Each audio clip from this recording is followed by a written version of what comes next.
much empowering for all the NGOs and the people in the business that is there. So for the network is very good. And we see more practical ideas and solutions. We are making tools for government, also for businesses. In the Netherlands, businesses are going faster than so now we advise businesses, and we make some money, and we can work for free on the government stuff. So it's moving in a very interesting direction, where there almost seems to be more ethical development within business. And if you can use this energy of business, things change as well, and then you put pressure on the government to change. Yeah. Oh, and one thing was great about the summit is just the fact that I was going meant that on the day that I was flying out, phone calls with 4 members of parliament who ignored me for the last year. And they said, who are you? What does it mean? I said, ask questions to the ministers. They promise everything and they don't bring back anything. And then I was in New York and a whole list of questions to the ministers for the first time came from the students. So it does help to have an event. We'll see what comes out. So you were in Utah. It really helped. The program, special envoy. And beautiful words for the declaration. But usually you are facing The idea was, for many years, that right away would be announced at this summit. That didn't happen. Then it was taken out. It's still in. Maybe next, which is probably next General Assembly, right? So it takes probably a whole new year to get the person appointed. So I will say a couple of times, and even on this issue, it's very and the Italian, you would be from the Italian ancestors, you would say,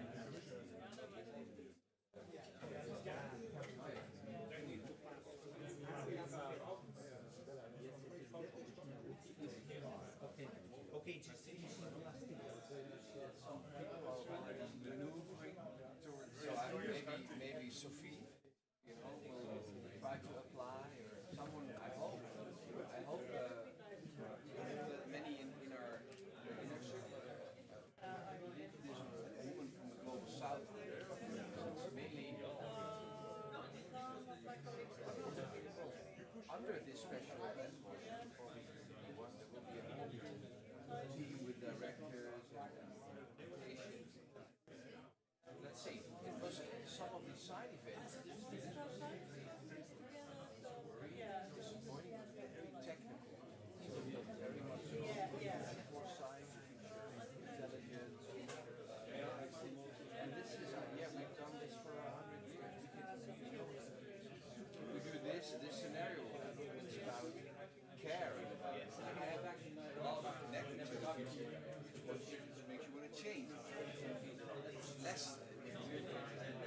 Walking across the river, somebody jumped off. Where do you come from? Where are you going? This using all our work. If I do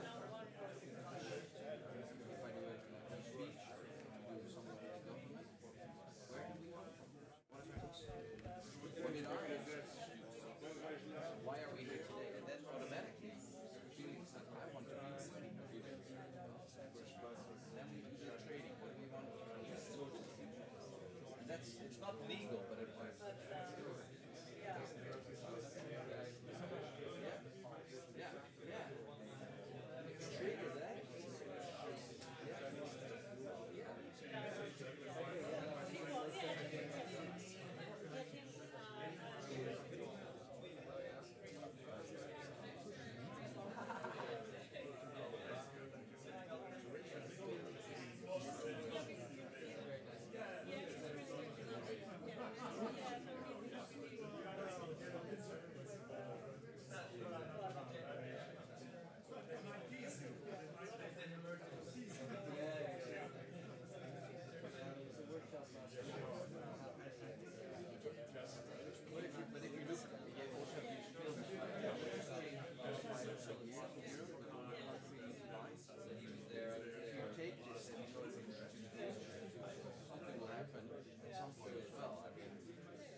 It's never been as stable as it is today for so long. It's realistic.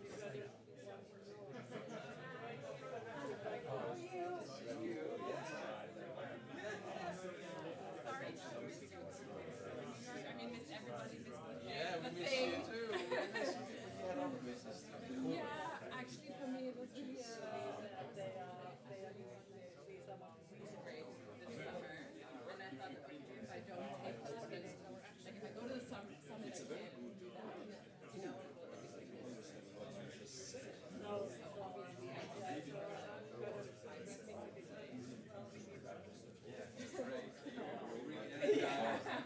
I'm ready to go again. Nicole and Christy, right? Christy. And I know Kristen is also, because it was obvious that Nicole was going to go,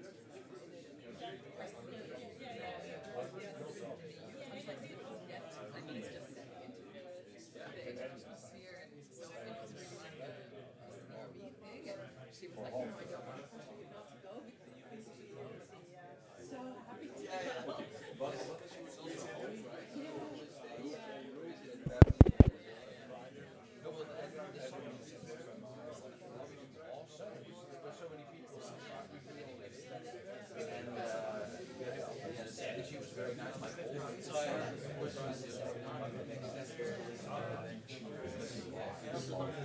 Global stability is more of an issue now than migration. Yeah, then when all of this started, right?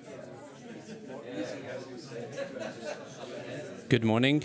This is just a little announcement. People are still trying to find the room, which is normal in a university, which is like a maze. So we will start around 45.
everybody loves this. Yeah, this is a way to change. I haven't quite figured out whether people love it because it's like The way it would be if you have whether people love it because they actually get the stuff. This is often the case with new. And the same is mouth about now. They don't do it. That's weird. Yeah, that might be very interesting. See how it can explore.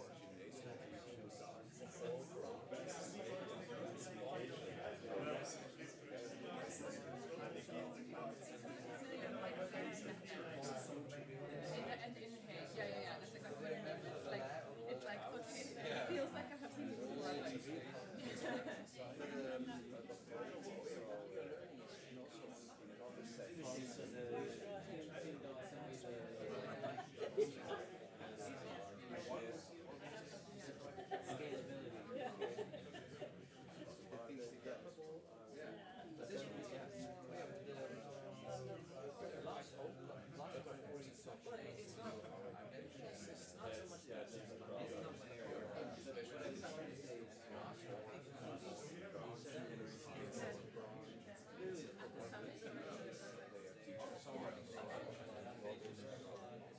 Okay, yeah, totally something else. I thought it says you were just at the summit because he was there.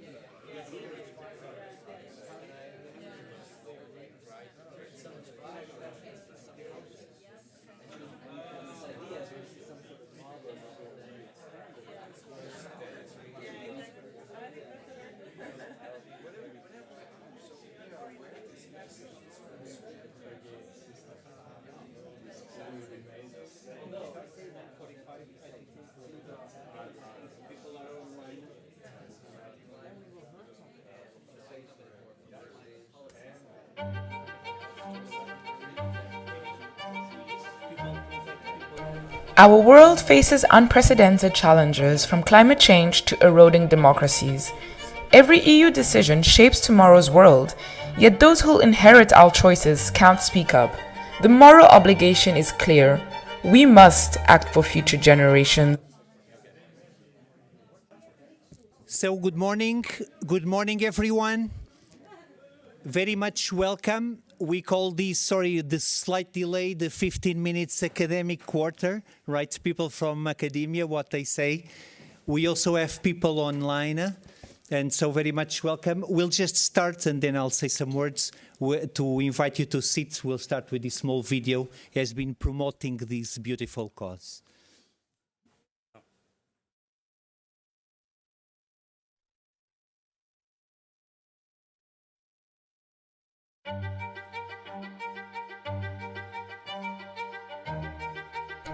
Our world faces unprecedented challenges from climate change to eroding democracies. Every EU decision shapes tomorrow's world, yet those who inherit our choices can't speak up. The moral obligation is clear. We must act for future generations. Across the globe, countries are taking stand by giving future generations a voice in decision making.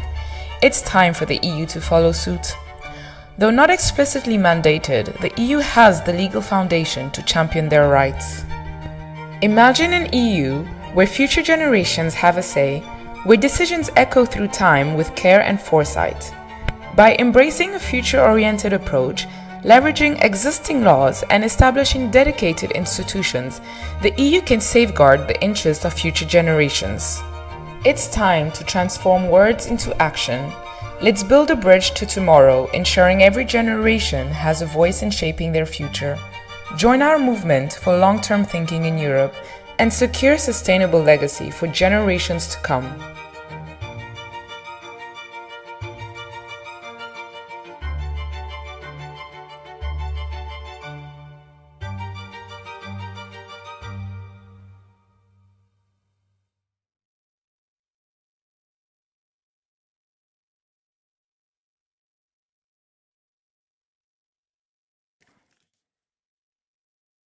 So again, very much welcome.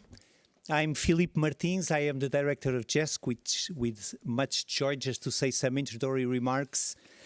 Usually I don't write, but I'll just read it, just a page. They say it's the best way to keep a priest to speak short, right? So that you write your thoughts. And this was from early morning, just what we're doing here today and about today. So many meaningful changes proceed through small and accumulative steps. And we are brought here today, both in presence and online, by this collective wish to see long-term policy design implemented in our EU societal concerns and in our legal system. And many of you, we're just speaking about it, many of you who are here today started thinking about these many years ago in meetings, informal sharings, articles we have been reading. In our case, in the case of JESC, who is co-organizing this day together with the University of Barcelona and UCL, we started 2 years ago with a few brainstorming sessions how to best implement this wish. There was another step.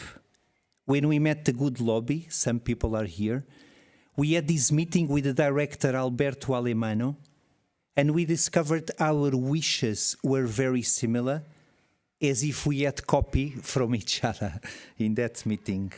Another step was taken when we set up this Future Generations Initiative, and with many of the institutions here represented, and when each one of you decided to join wishes and forces. So this would be the first thing, the small steps. But there's a second dimension that I feel it's important to speak about, is this togetherness. We are all familiar, I believe, with this African saying, go alone if you want to go fast, but go with others if you want to go far. And for me personally, it has been striking to discover this broad movement concerned with future generations that involves so many different people with wishes nourished by different motivations, but conducting us all to this joint journey. In this room today, we have faith-based organizations like JESC and secular NGOs concerned with climate change. We have experienced scholars that has been thinking about the future generation topics for many years. And we have young people. As we were joking, the dinosaurs are in the front and the young people are in the back. And we have young people who recently engaged in demanding that this concept becomes reality and practice in real life. There's a word for those of you who speak Spanish. There's a nice saying that I repeat often, and then I'll say who said it. Subir montañas hermana hombres. To climb mountains, it make men and women brothers and sisters. It was Fidel Castro, the Cuba's former dictator, who said this. Fidel Castro was a student of the Jesuits. I don't know if we are very proud of it. But in this, he was right. So doing a journey together makes us brothers and sisters. And so it has been until now, and it will continue shortly, a nice collective journey. And finally, a third dimension regarding this journey that I would like to mention at the beginning of this day is, I'm not sure if the sense in English is totally accurate, but gratuity, this free generosity that is moving us. We are all engaged in an effort of which we will not see the fruits. I mean, we have starting to see some fruits, the new appointed commissioner, things starting to develop in many countries. But it will take years probably to unfold and implement all the practical potential sides of this concept, the future generations concepts. And it will be the future not yet born generations, it will be the future not yet born generations, your kids, not my kids, but your kids, will profit in full from the work that today, one more step we're doing. So I think in this gratuity, it's a noble gesture, there's beauty in it. It's when we work and care for others, in a gratuitous and generous way, that we accomplish more, I believe, our common humanity. And it took a lot of effort and generosity to set up this conference. So I think much thanks are to be given, all the team organizing, the partners, these two universities I already mentioned, all the speakers that we have here, giving their time, their efforts, coming here, and also to all of you inside and online who took the decision of dedicating this day to be here. And so a heartfelt thank for you, to each one of you, also for this gratuitous generosity. And so may this conference be yet another simple but good step in making this common wish of ours to become true. So a good day for all. Yeah.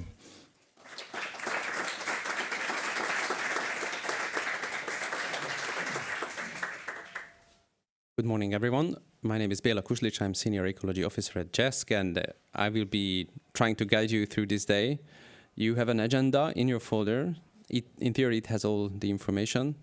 There will be a hard moment when you need to find your plenary room, which is in a different place, very different place. But we have signs everywhere, and we will explain that when the time comes. We will have a very interesting conference booklet, which will mainly cover this morning plenary. We will send it to everyone tomorrow. But I really encourage you to take a good look at it when you receive it. It's also a nice read, so it's not very hard scientific jargon, and it really covers many interesting topics. And you also have some charts in your folder, which is from our colleague Telmo, who is leading our project JESC Carbon Initiative.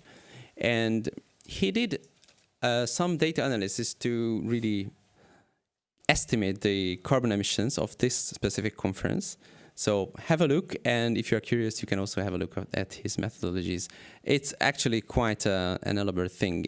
We just gave you some nice little charts to keep it sweet, but it's quite robust in the background.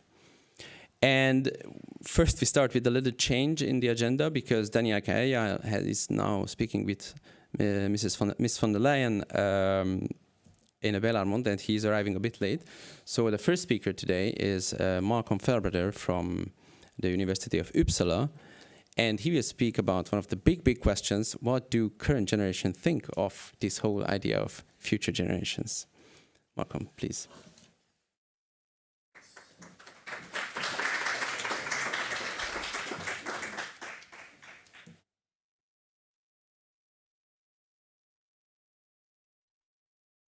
Do you have a clicker or something?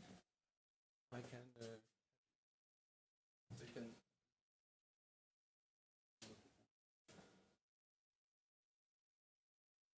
Oh, okay. Sorry, it doesn't work. Okay. No problem. All right. Right. So it's exciting to be here. I was very pleased to get this invitation, and thanks very much to the organizers for this. So, next slide. So I'm departing. Oof, this is there's a lot of clicking in this, so this is going to be very tough. Is there no way I can use this computer, like put it on the corner? Okay. Great. It's very annoying if I have to ask you. Like that? I can speak loud so people at the back can hear me too. So I'm going to start from the microphone. I'll use that. Great. Okay, so I'm going to start from the premise of this sort of quote from Graham Smith, a political scientist, maybe he's a political theorist, who has noted in a sense, essentially what I think is sort of the foundation for today, the failure of our existing democratic systems to provide for the long term, to provide for future generations in a variety of ways. And I would say, first of all, I don't think it's actually, in a sense, quite as bad as Graham has kind of written here. I would say there are a lot of ways in which democracies have done actually okay or even well in providing for future generations, but not in all ways. Clearly, there's some areas in which it's definitely not good enough. So I think, drawing attention to this problem is clearly important. So that's the motivation for today, as I understand it. But let me, in my talk, kind of grapple a little bit with the question of why? Why are we actually failing in some areas so badly, climate change and so on, to deal with long-term challenges? So one possibility is that people don't care. So there could be a sort of collective moral failure on the part of humanity to do anything for future generations because people just aren't bothered. That's one possibility. A second possibility is that people do care, but somehow the political system is failing to translate that concern into concrete decisions that actually do things for future generations, for the long term. And the third possibility is that people do care and they're suspicious of future oriented policies. So the problem is not necessarily with the political system, but with the expression of the mass public's sort of preferences. The political system, to some extent, then, is actually representing those preferences. And I'm going to talk about why I think we should take this third possibility quite seriously. So in a picture, I'm talking a little bit about this. So you may recall before the pandemic, the Gilets jaunes, yellow vests protests in France about a proposed fuel tax increase, in France at that time. And it was eventually, maybe this one.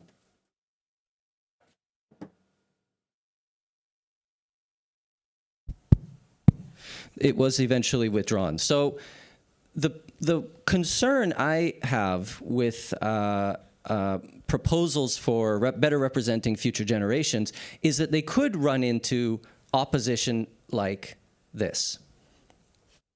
Now, there's been some research about the Gilets jaunes, about what they represented, and contrary to what was sort of thought at the time, to some extent, by people who were annoyed by them, predominantly the Gilets jaunes were not climate deniers. In fact, a lot of them had this sort of message. They did not see a contradiction between what they were doing and pressing for better governance around the challenge of climate change. Fin du monde, fin du mois, même combat, same struggle. And the research that's been done on the Gilets jaunes as a sort of extreme version of the challenge I'm talking about suggests that what was really animating their position was not climate denial, it was distrust. It was skepticism about specific concrete policy proposals that were in principle aimed at dealing with this long-term challenge, but they did not believe the message because they particularly had a very, dismissive view of the messengers. And this is not, I submit to you, a sort of marginal problem. This is a very big problem. So this is, just a report from Transparency International that had done a big survey. And in Europe, arguably the world region with, in a lot of ways, governance that is as good as it gets, at least to this point in human history, most people across this continent have a very cynical view of political leaders, political institutions, public authorities, and so on. And I think that's a big problem that we need to confront here. So, bringing this up to the issue of future generations, there is some academic literature that's kind of grappled with some of the questions I think we're here to talk about today. Why are we doing so poorly in addressing some future-oriented challenges? So here's one paper that in political science has been very influential, and essentially, to boil it down, what they found is that if you ask ordinary people about their views of future-oriented policies, they're skeptical to the degree that the benefits of the policies are supposed to materialize further into the future. So they discount in time. But the reason they discount is that they're skeptical that the benefits will actually materialize. The further into the future the benefits are said to accrue, the less confident they are that the mechanisms will actually work. Now, on the other hand, another paper that came out just this summer, and I think is really fascinating, is a study that basically looked at this sort of discounting of future benefits and asked the question, do people discount the benefits of policies if the benefits are going to accrue after they themselves are likely to have died? Okay, so we know people discount the future to some degree, but do they discount the future more after they themselves are gone? And the answer actually is no, according to this. Now, this is just one study, but I think the design actually has managed to show something quite fundamental, which is people care about future generations. Their concern does not stop at the point of their own likely death in the future. Now, empirically, for social scientists, this is really exciting, okay? We like to try to prove things. It's hard to prove things in the social sciences, and this is doing quite well. So for me, I take this as a sort of point of departure to say that no, people do care, but somehow it seems like they care, but they don't support a lot of the policies that experts might say will actually benefit future generations. So this is a bit where I come in. I was involved in a multi-year project in Sweden around climate ethics and future generations, which was mostly moral philosophers, political theorists, interested in the question of what moral duties we should consider ourselves to have to people who are not born yet. But I'm a social scientist. I study public opinion, public attitudes, among other things. And my part of this project was to try to get a sense of how do ordinary people see future generations. So this is a little bit what I'll talk about next. So one publication that came out of this that I led on was this paper. And it explored this question of political trust and the relationship with people's attitudes towards future-oriented policies. And one of the things we did was conduct a survey in 4 countries. We did this in Sweden, Spain, South Korea, and China, with online panels of about 1,000 adults. And we tried to get a sense of this question animating my talk, which is, you know, how do ordinary people kind of see future generations? So we asked them a few different questions, which I'll talk briefly about.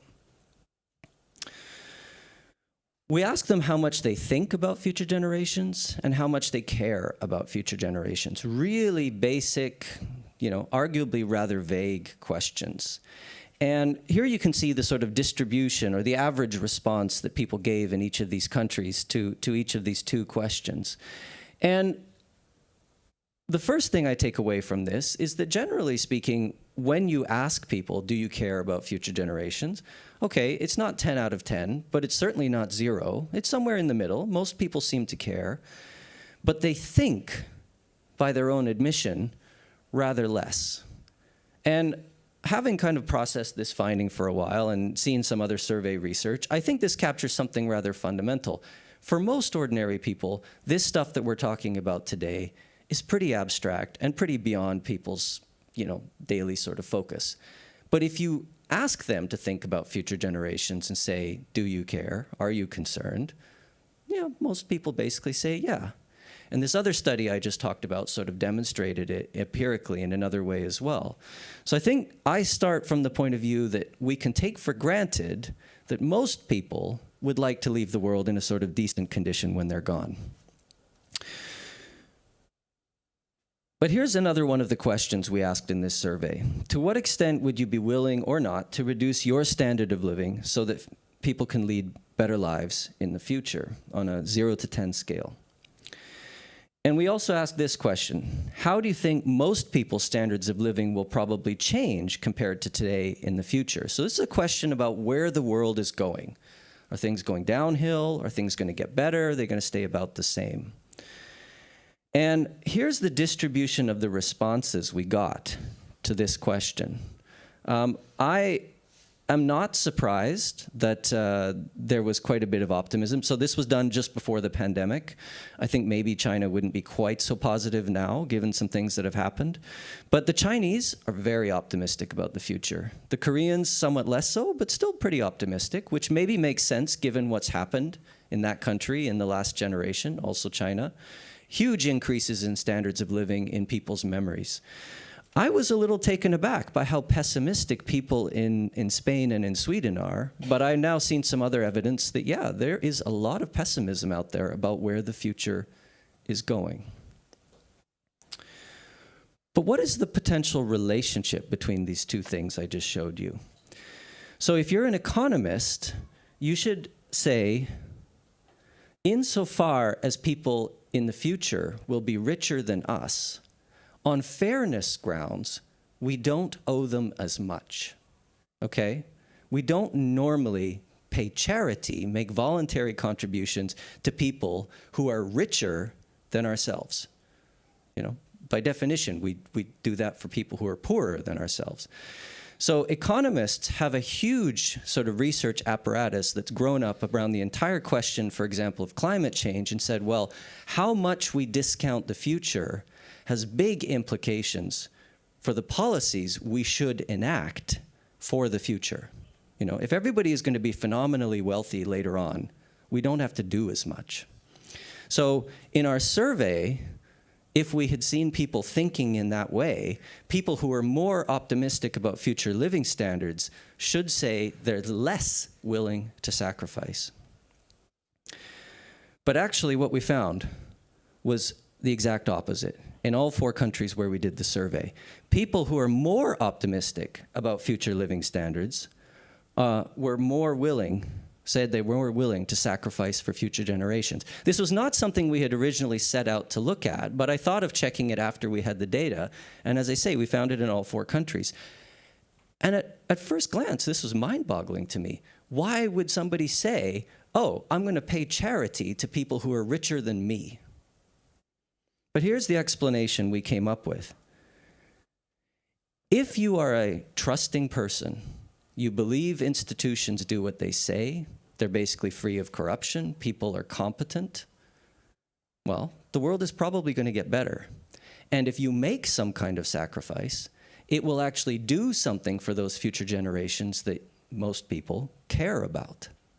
Whereas if you're a very cynical person, you think institutions are full of corrupt people, liars, they're incompetent, they don't do what they say, which is what probably most people around the world actually think, then you have a pessimistic view of the future because those institutions are not going to make it better. And if you do make a sacrifice, you will probably just be a sucker. It will be wasted, right? So in this survey, we found that people who expected future living standards to go up were more supportive of policies for the future, and we looked at both climate and debt reduction policies. They were more trusting in major social institutions, more willing to sacrifice, and more confident the policies would work. So if we are to think about institutions for future generations here today, I submit to you that we should consider very carefully how those institutions will be perceived by the mass public. And the question is, will they trust them? Because if trust is at the basis of our failure to do things for future generations currently, then we need to think about that challenge in designing new institutions for future generations.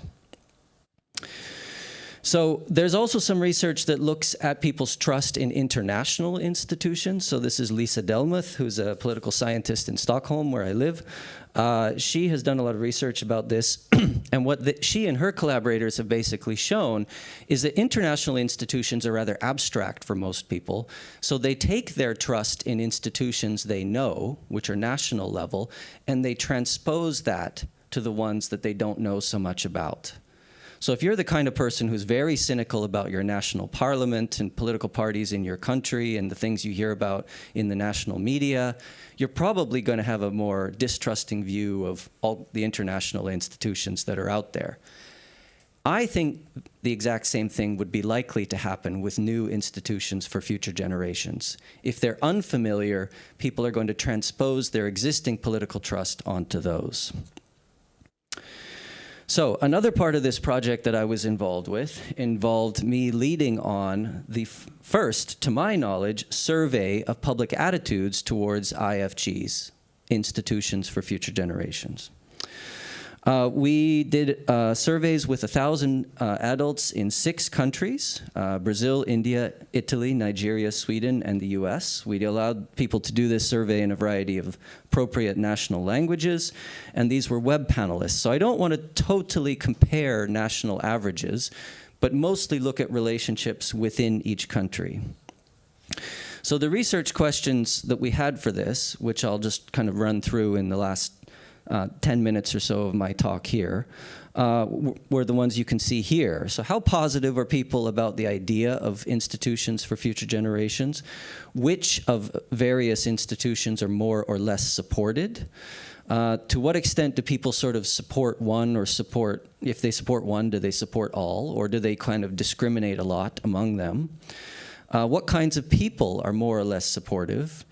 Do they think these institutions would really work? And does support kind of reflect what we tell people about the purpose of these sorts of institutions?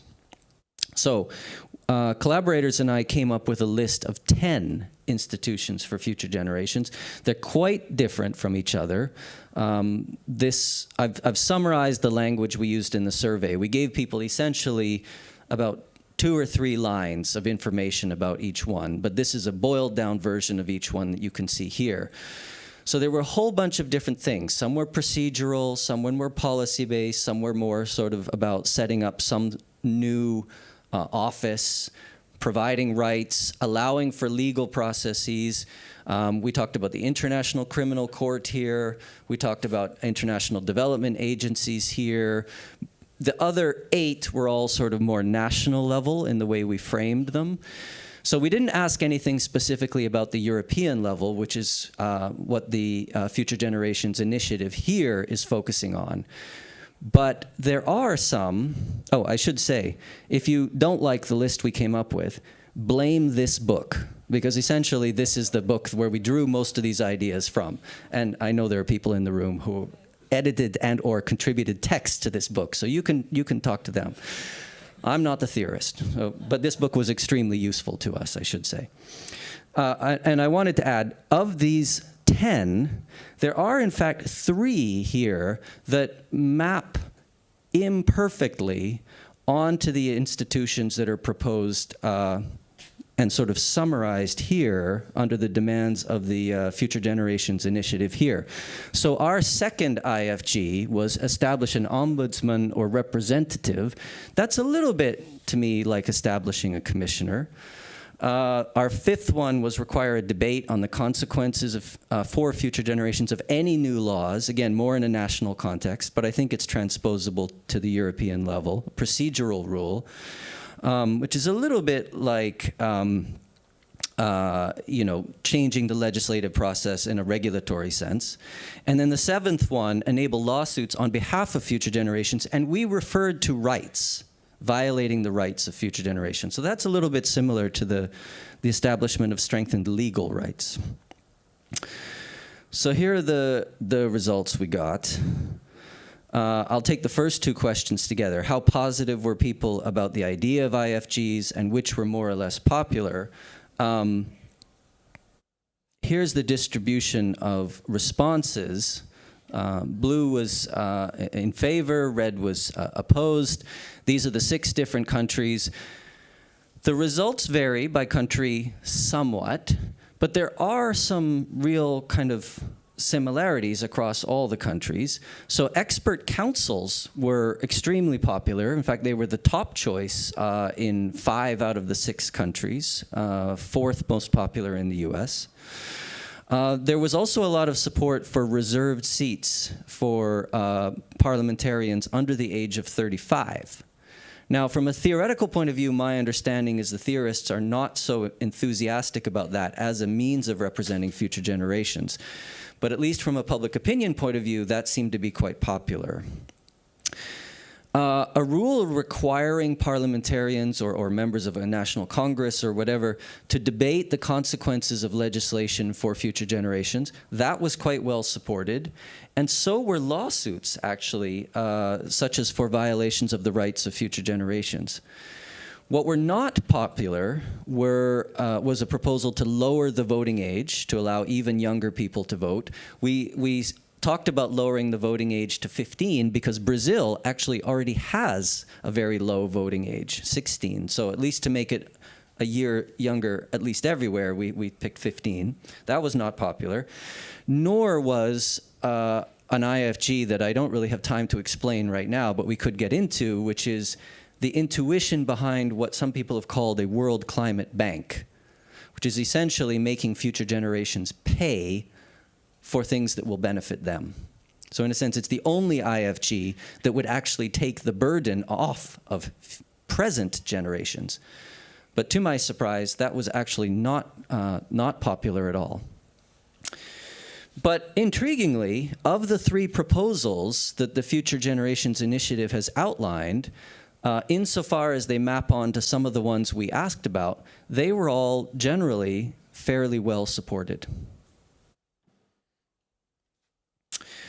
Do people sort of support all of them? If they support one, do ideas cluster? We generally found that yes, people seem to be sort of more, they seem to support all of them or none of them to a high extent, except their views about the 2 unpopular ones were much less correlated with their views of all the others.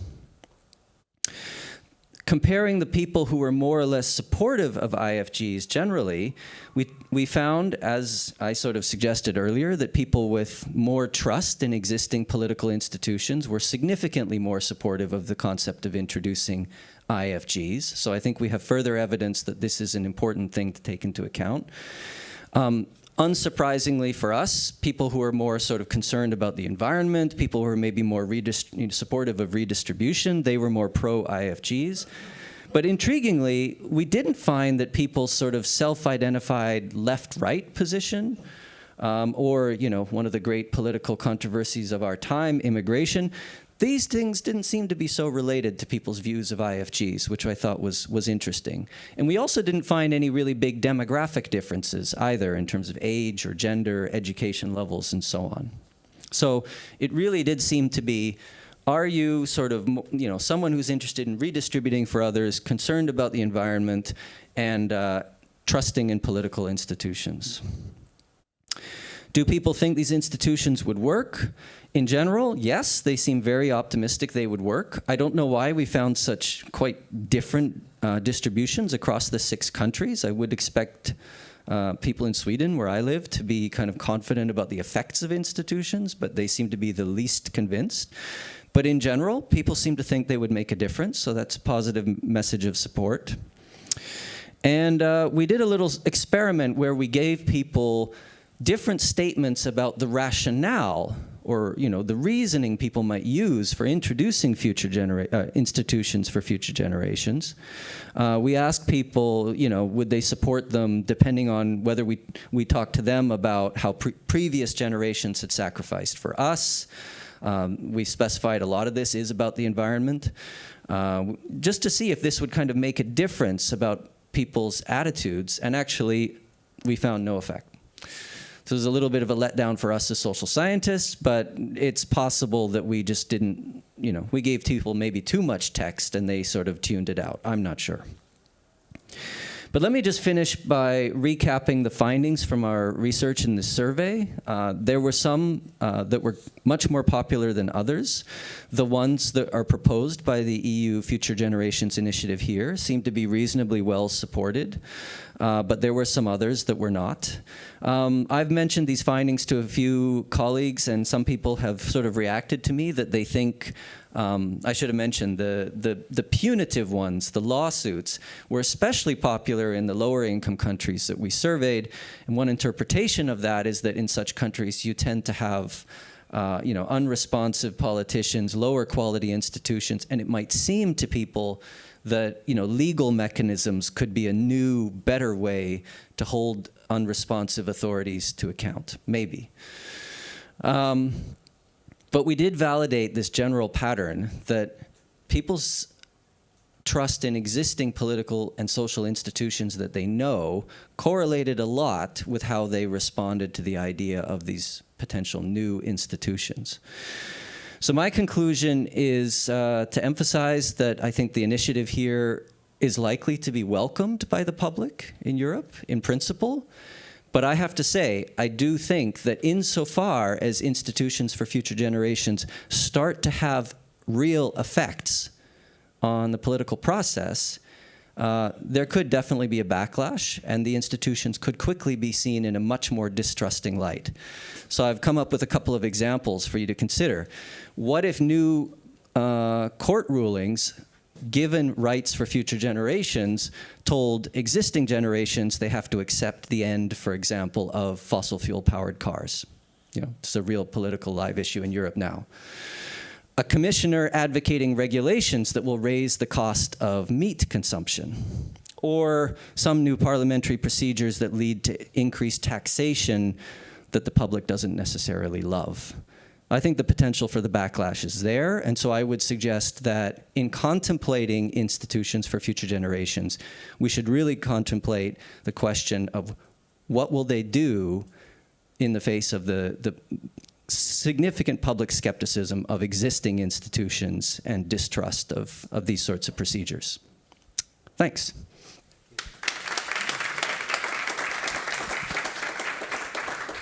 A few questions. Sure. Yes, sir.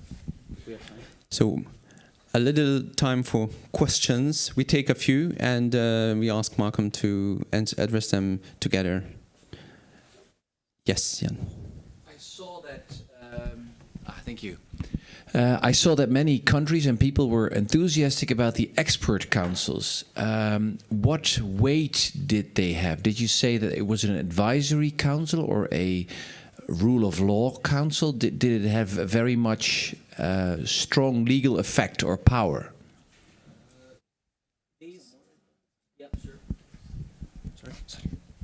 Any more questions? Yes.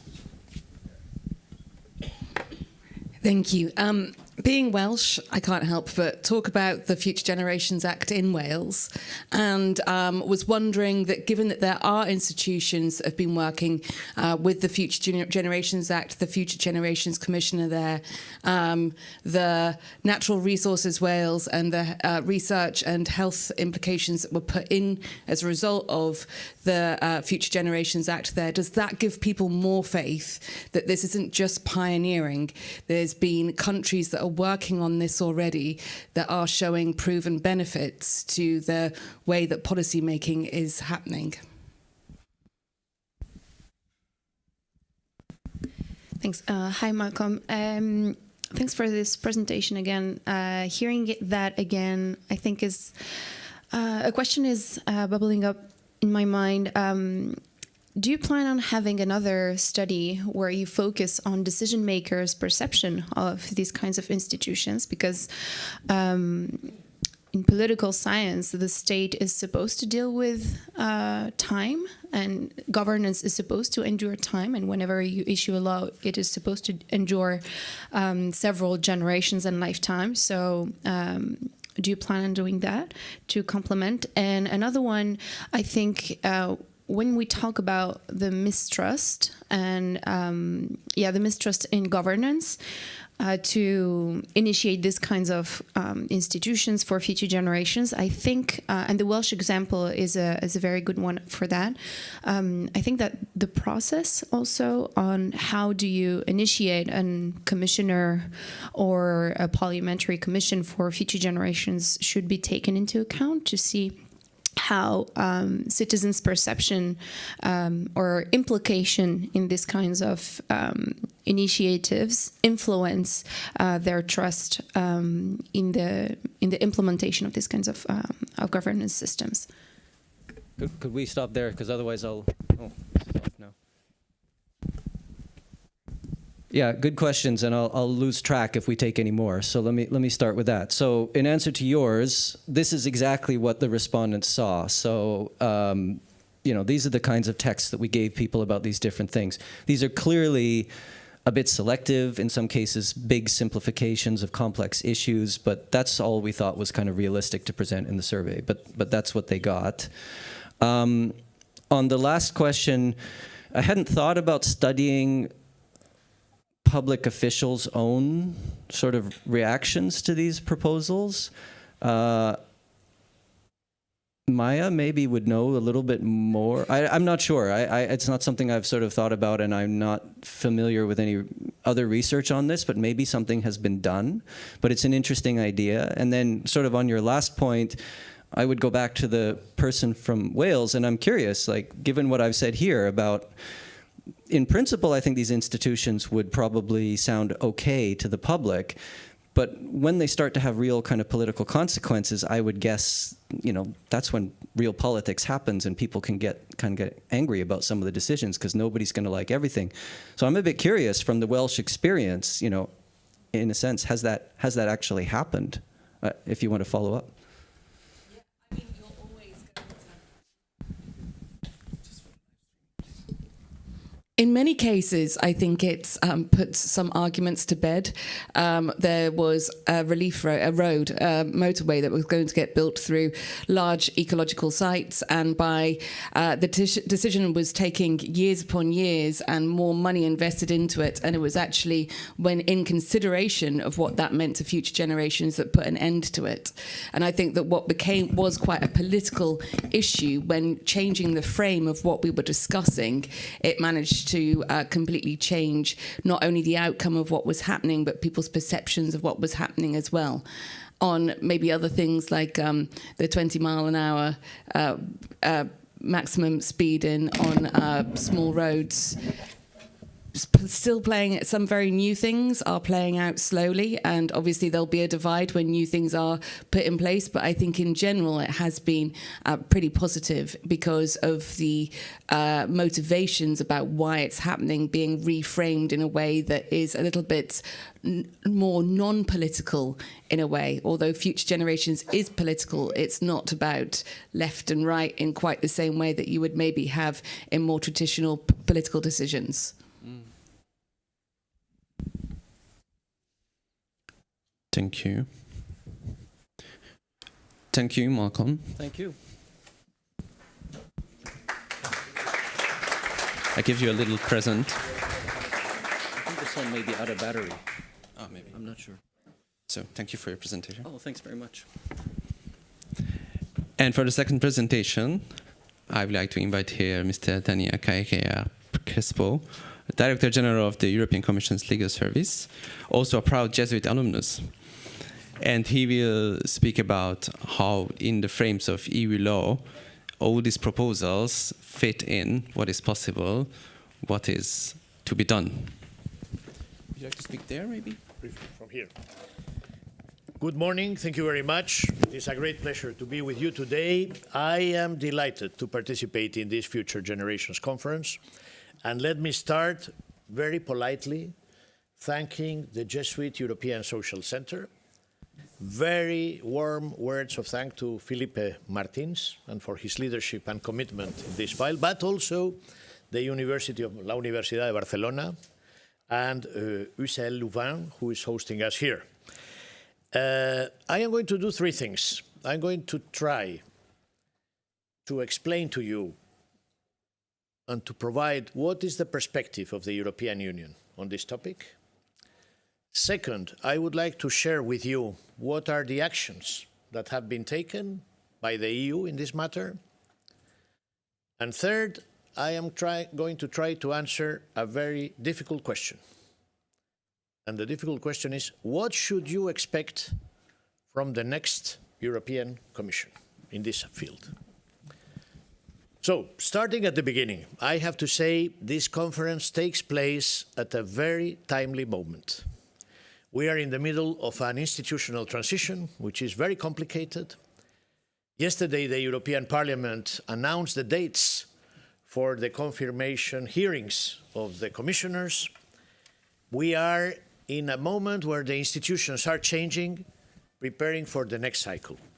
So what a better moment than to discuss these matters ahead of the new European Commission, ahead of the work with the new Parliament, in order to move forward. And we all know, you all know, that Europe is facing multiple crises. If you look at what has happened in the past 5 years, and you were a script writer of Netflix, you could have written a dystopic series.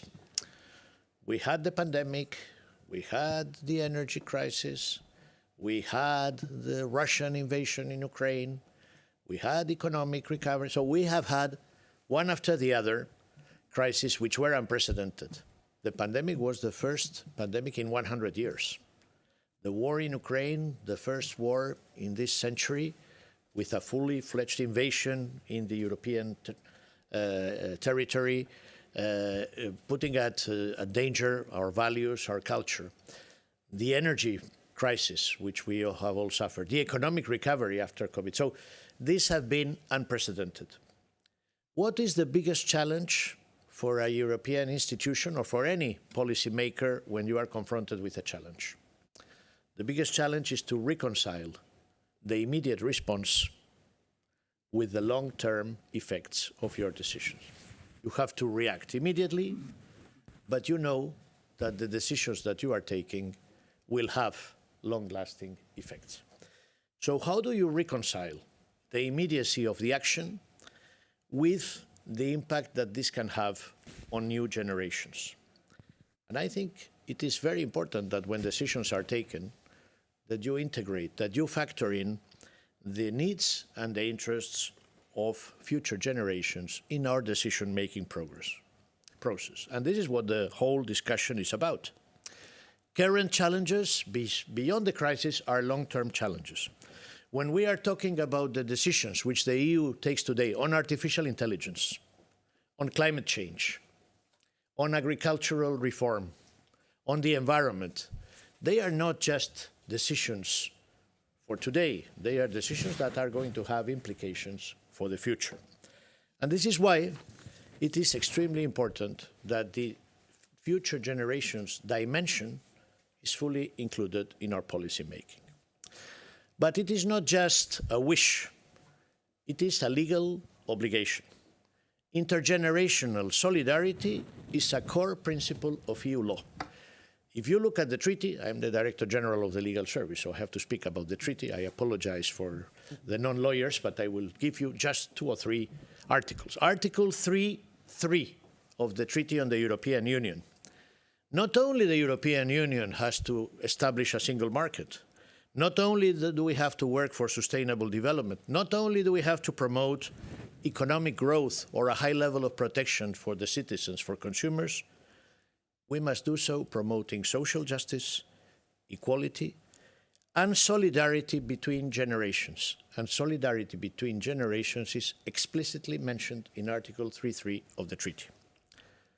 If you look at the Charter of Fundamental Rights, which is annexed to the treaties and has the same legal value, it says in the preamble that the enjoyment of the rights guaranteed by the EU entails responsibilities and duties with regard to other persons, to the human community, and to future generations. Again, the dimension of future generations is legally established in the treaties. And it is logical that it is so, that this is like that, because this principle plays an essential role in the institutional system of checks and balances. It has the purpose of preventing that the EU sacrifices the well-being of future generations for the sake of immediate needs across all EU policies. There is therefore a crucial element of sustainability in the pursuit of this objective of intergenerational solidarity. Now, this principle has permeated important policies of the EU, and I will mention 5. First of all, everybody knows, everybody has heard about the Erasmus program, which many of you have followed or are following. More than 10 million people over the last 3 decades have participated. What is behind this program? It is to make young people feel the European values. It is to enjoy, the right to travel, to study, but also to connect with others and to become real Europeans. This is the Erasmus generation. Second example is the EU's supporting competence in education. This is not an exclusive competence. It is a competence of support. We are supporting the action of the member states. Fostering collaboration among EU countries, building more resilient, building more inclusive national education and training systems also contributes to this intergenerational solidarity. Third is all our programs in research and innovation. They ultimately have also this purpose. And I was very happy to listen to Professor Fairbrother. I congratulate you on your name.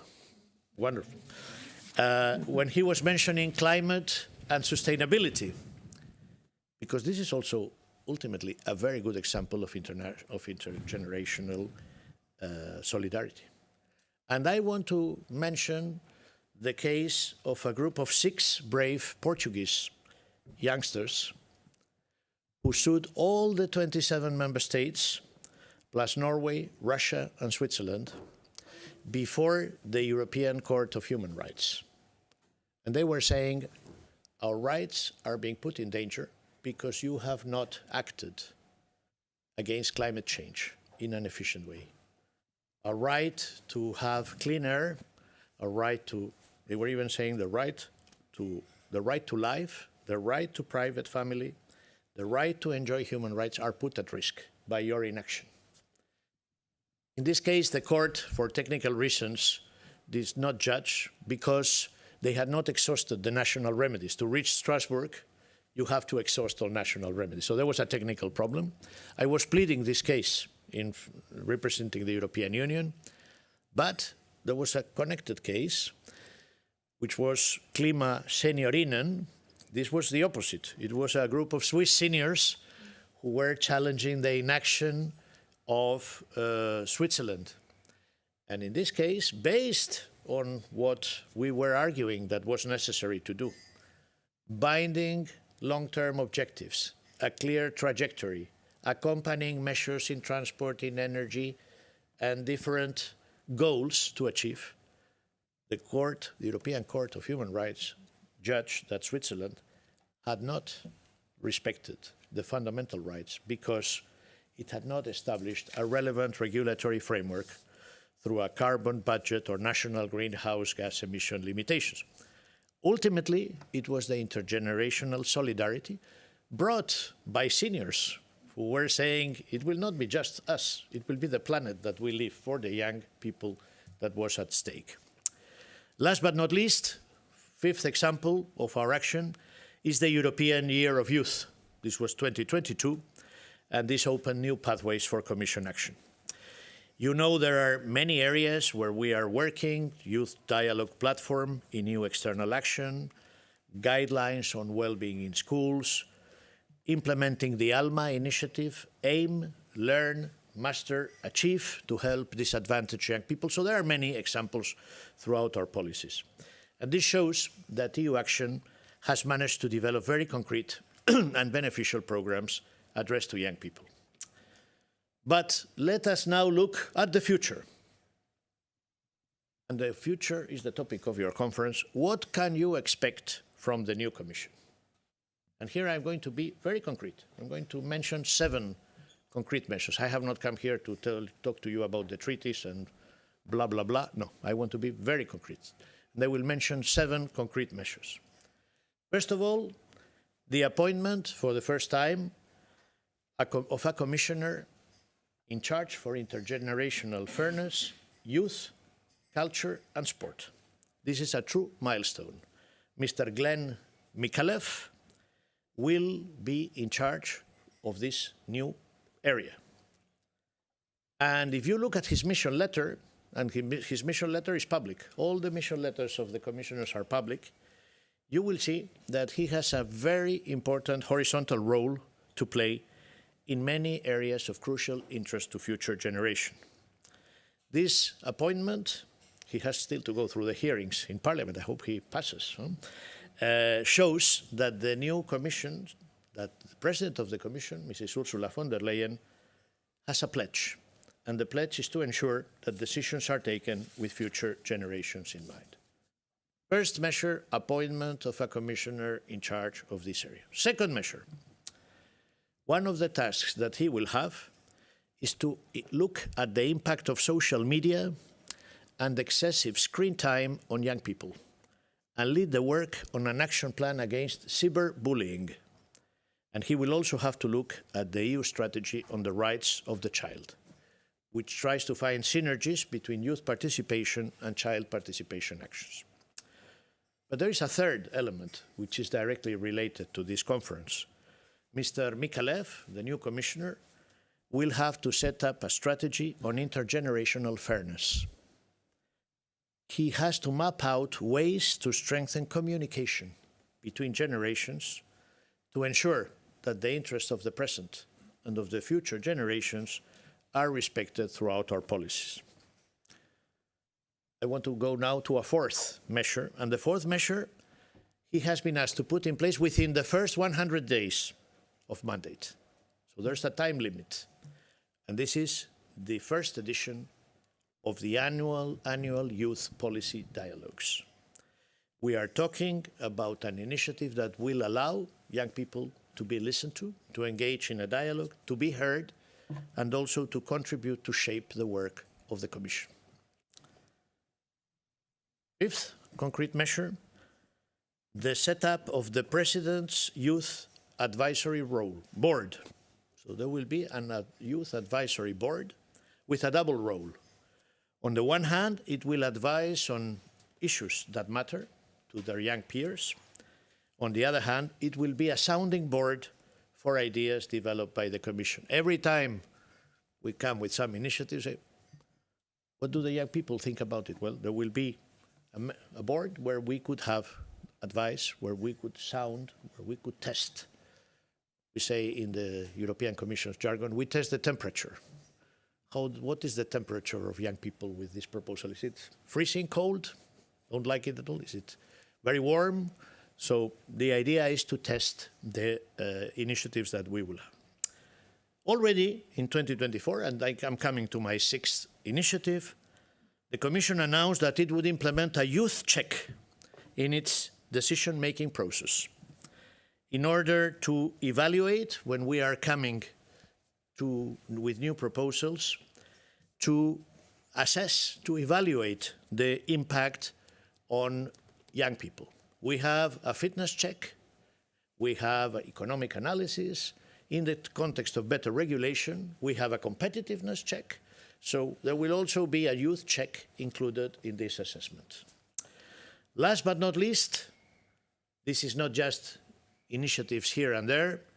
There is a comprehensive 2019-2027 EU youth strategy that will have to be put in place, including policy dialogues, not only with the youth commissioner, but also with the other commissioners, youth mainstreaming roundtables, and a new youth stakeholders platform to facilitate continuous exchange with youth researchers, with member state representatives, and other institutions. So, in a nutshell, you will judge from the measures I have mentioned that this matter is taken very seriously. Every commissioner establishes a contract with the President of the Commission. The contract is the mission letter.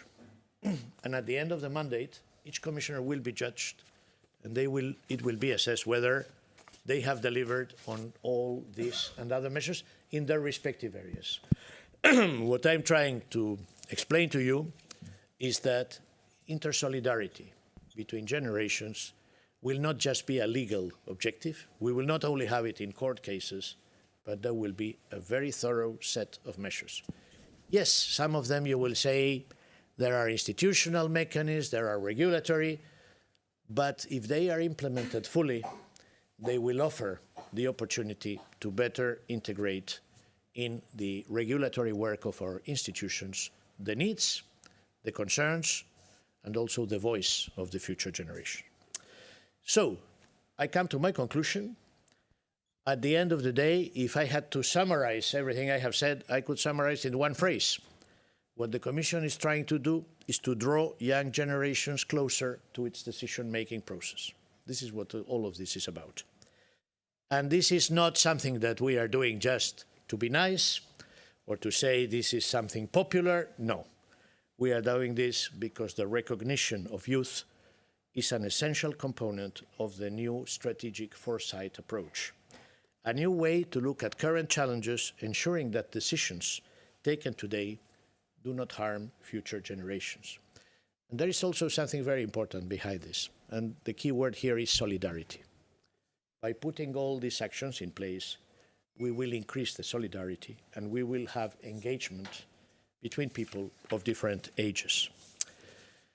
And since the legal service is a service which works under the authority of the President of the Commission, I will conclude my intervention with a quotation from President von der Leyen in the State of the Union address. And she said, "Young people put meaning into empathy and solidarity. Young people believe that we have a responsibility towards the planet. And young people, while they are anxious about the future, they are determined to make it better. So let's do so. Your contribution will be crucial. Thank you very much."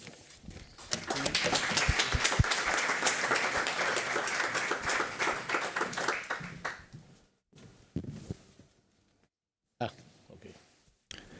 Thank you very much. And we take a few questions, if you don't mind, and you can then answer them together. I can take a few, but I see there are many. So I try to please be brief, and then we will have time for all. Thank you very much, Daniel. There are two ways of understanding the notion of future generations. One is to include those who are not yet citizens, like children, and another is to include those who are not yet born, right? From what you said, and particularly from the aims of the mission letter of the new commissioner that you mentioned, it seems that future generations are understood here just in the first sense, to only include those who are not yet citizens. So I was wondering whether there's something in this mission letter or in the European Union law, more in general, that gives us hope to understand the notion of future generations to also include those who are not yet born. Yes. Thank you so much. Sara Secchi from Don Bosco International. Thank you for your intervention. You mentioned like Erasmus as one of like the youth key program, and it's a very underestimated program for peace building. I'm wondering how the general impression that the Commission will drive more security and defense policies will combine with the interest of future generation, including young people. As we know, member states already like propose a cut of 295 million euros on Erasmus budget, as well with other programs. So how are we going to combine that? Very good question. The last one for this round, and then I come back to this corner. Thank you. I'm Sander Philip. How do you define a youth? You know, because it's a tricky issue, because if we go down in the age cohorts, it's getting more and more difficult for them to articulate their interests. What kind of capacity building measures your programs include? Thank you very much. I answer now? Yes, please. So the first question was, what do we do with those who are not yet citizens? Will they be included? And the answer is yes, because I have mentioned in my intervention, for example, the rights of the child. We are not just seeing youth as a kind of, and I am addressing the third question also, just as a kind of legal, short, narrow academic concept. One thing you should not do, if you want things to be done, is to engage in definitions. because definitions, people love them. You remember the discussions in Byzantium on the sex of the angels? How much time did they spend on that? Did they do anything concrete? So we will look into the topic as we advance it, and there are different situations in relation to the different programs. The conditions for Erasmus are different from the strategy of the right of the child. This is like the story of the elephant. Do you know what is, and how do you define an elephant? An animal with big ears, with a trunk, but does it, how many, you say, well, listen, I don't know, but if I see a picture of an elephant, I know it is an elephant. So when we're talking about youth policy and new generations, we are not doing so in a narrow, close definition that we are excluding this, and if you are over 28 or below 26 or before 14, I think we have to go to do it in an ambitious way. And the ambitious way is to integrate the policy. Afterwards, in the specific programs, you may have definitions. And this is something that we will discuss. This is why these policy dialogues are so important, because you will tell us, listen, here what you have done doesn't make any sense. You are excluding persons, people who should be in. Or, on the contrary, you have made it so open that at the end of the day, so this is something where we can discuss. But the whole purpose is to be teleological, to focus on the measures rather than to have a very academic discussion on the limits, the definitions, because to have an agreed concept at 27 will delay our action, and this is why I think there will be more emphasis on the substance than on these issues. Erasmus versus security and defense. Cuts in the budget, and you know, to make my answer more difficult, we have a commissioner for defense, with whom I was speaking yesterday. And I think the answer in both cases is peace. Why do we have now policy on security and defense? Because peace is very important. And to have peace, you have to strengthen your security and defense mechanisms. And it is not incompatible in a moment where we have a war, where we are in a difficult situation, to develop stronger capacity. This is the strategic autonomy, because Europe needs to have its tools. We cannot be dependent on others to secure our security concerns, precisely because of the future generations. Because if we don't address this matter now, maybe our future generations will suffer if we don't have the right mechanism. Regarding the cuts in Erasmus, the worst is not always certain. Le pire n'est pas toujours sûr, I think the French say. So I think we will have a discussion. I think it's a pity that there are cuts, but the financial constraints are very difficult. The European Union is asked to do more and more and more and more. But next year there will be a proposal for the new budget. And I can tell you that Erasmus will remain absolutely a lighthouse program as top priority, because it is one of the great successes of the European Union. And definition of youth, I think I have answered to the question. We will have to look at the different programs, but the approach is to try to ensure intergenerational fairness as the primary objective, rather than engaging into difficult academic discussions. We go. Can we do another round? We do the left side. I promise these people. It is not ideological, but and it is relative, because it's my left, but it's your right. So. Thanks a lot for also grounding us in the treaties, even though I'm not a lawyer. I appreciate that. But that said, in the mission letters and in the treaty, intergenerational solidarity and the responsibility for this cuts across all portfolios. You mentioned also 5 policy areas. This is going to be a big task. How will the Commissioner for Intergenerational Fairness be able to do this with only the resources of DG EAC, which is already tied up in many other important programs, and without cross-cutting connections to other DGs, for example, legal services or jury or others that are around legal ramifications, but also sectoral DGs like ECFIN or EMF, this kind of thing? Yeah, thank you very much for your intervention. So you mentioned the youth dialogues and the youth advisory board, and during the European Year of Youth, we actually did have youth dialogues with different commissioners. But one of the fundamental problems with that process was that the follow-up mechanism was very unclear. So there were really great ideas that were gathered and really good priorities from the different participants, but it was very unclear what's actually going to happen and how are they actually going to influence the policies. So I'll be curious to know a little bit more from your side on what is the plan to actually ensure that these youth dialogues have an impact, and the same for the youth advisory boards. What is the transparency on this? What is the representation that we can actually ensure it has an impact and it's not just another youth representation tool that's there more for the show than for an impact? Thanks.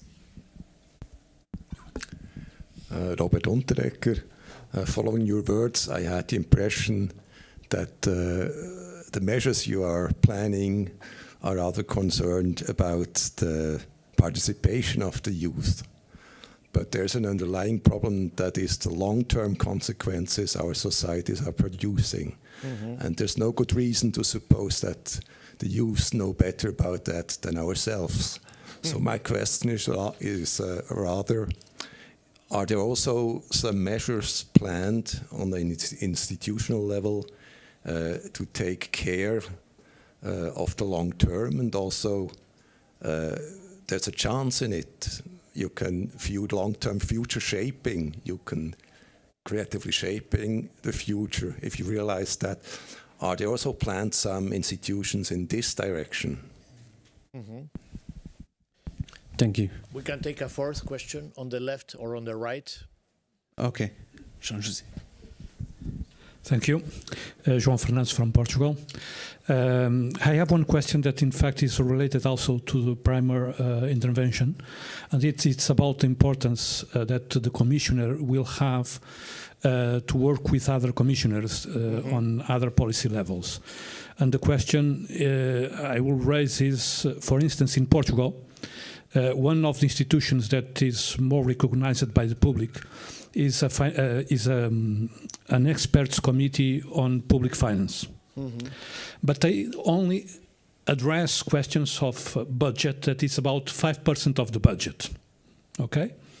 So, and this very, very strongly attached to the European Union semester dialogue. So my question is, if we want to address future thinking, we need to change EU semester, and the commissioner will have to have power to influence on that. It will have this power. So thank you. Sorry, just a second for the mic. I think you can hear me, no? Okay. So first of all, the first question was about the resources. Will this youth commissioner only with DG EAC be able to do all these things with only just a DG?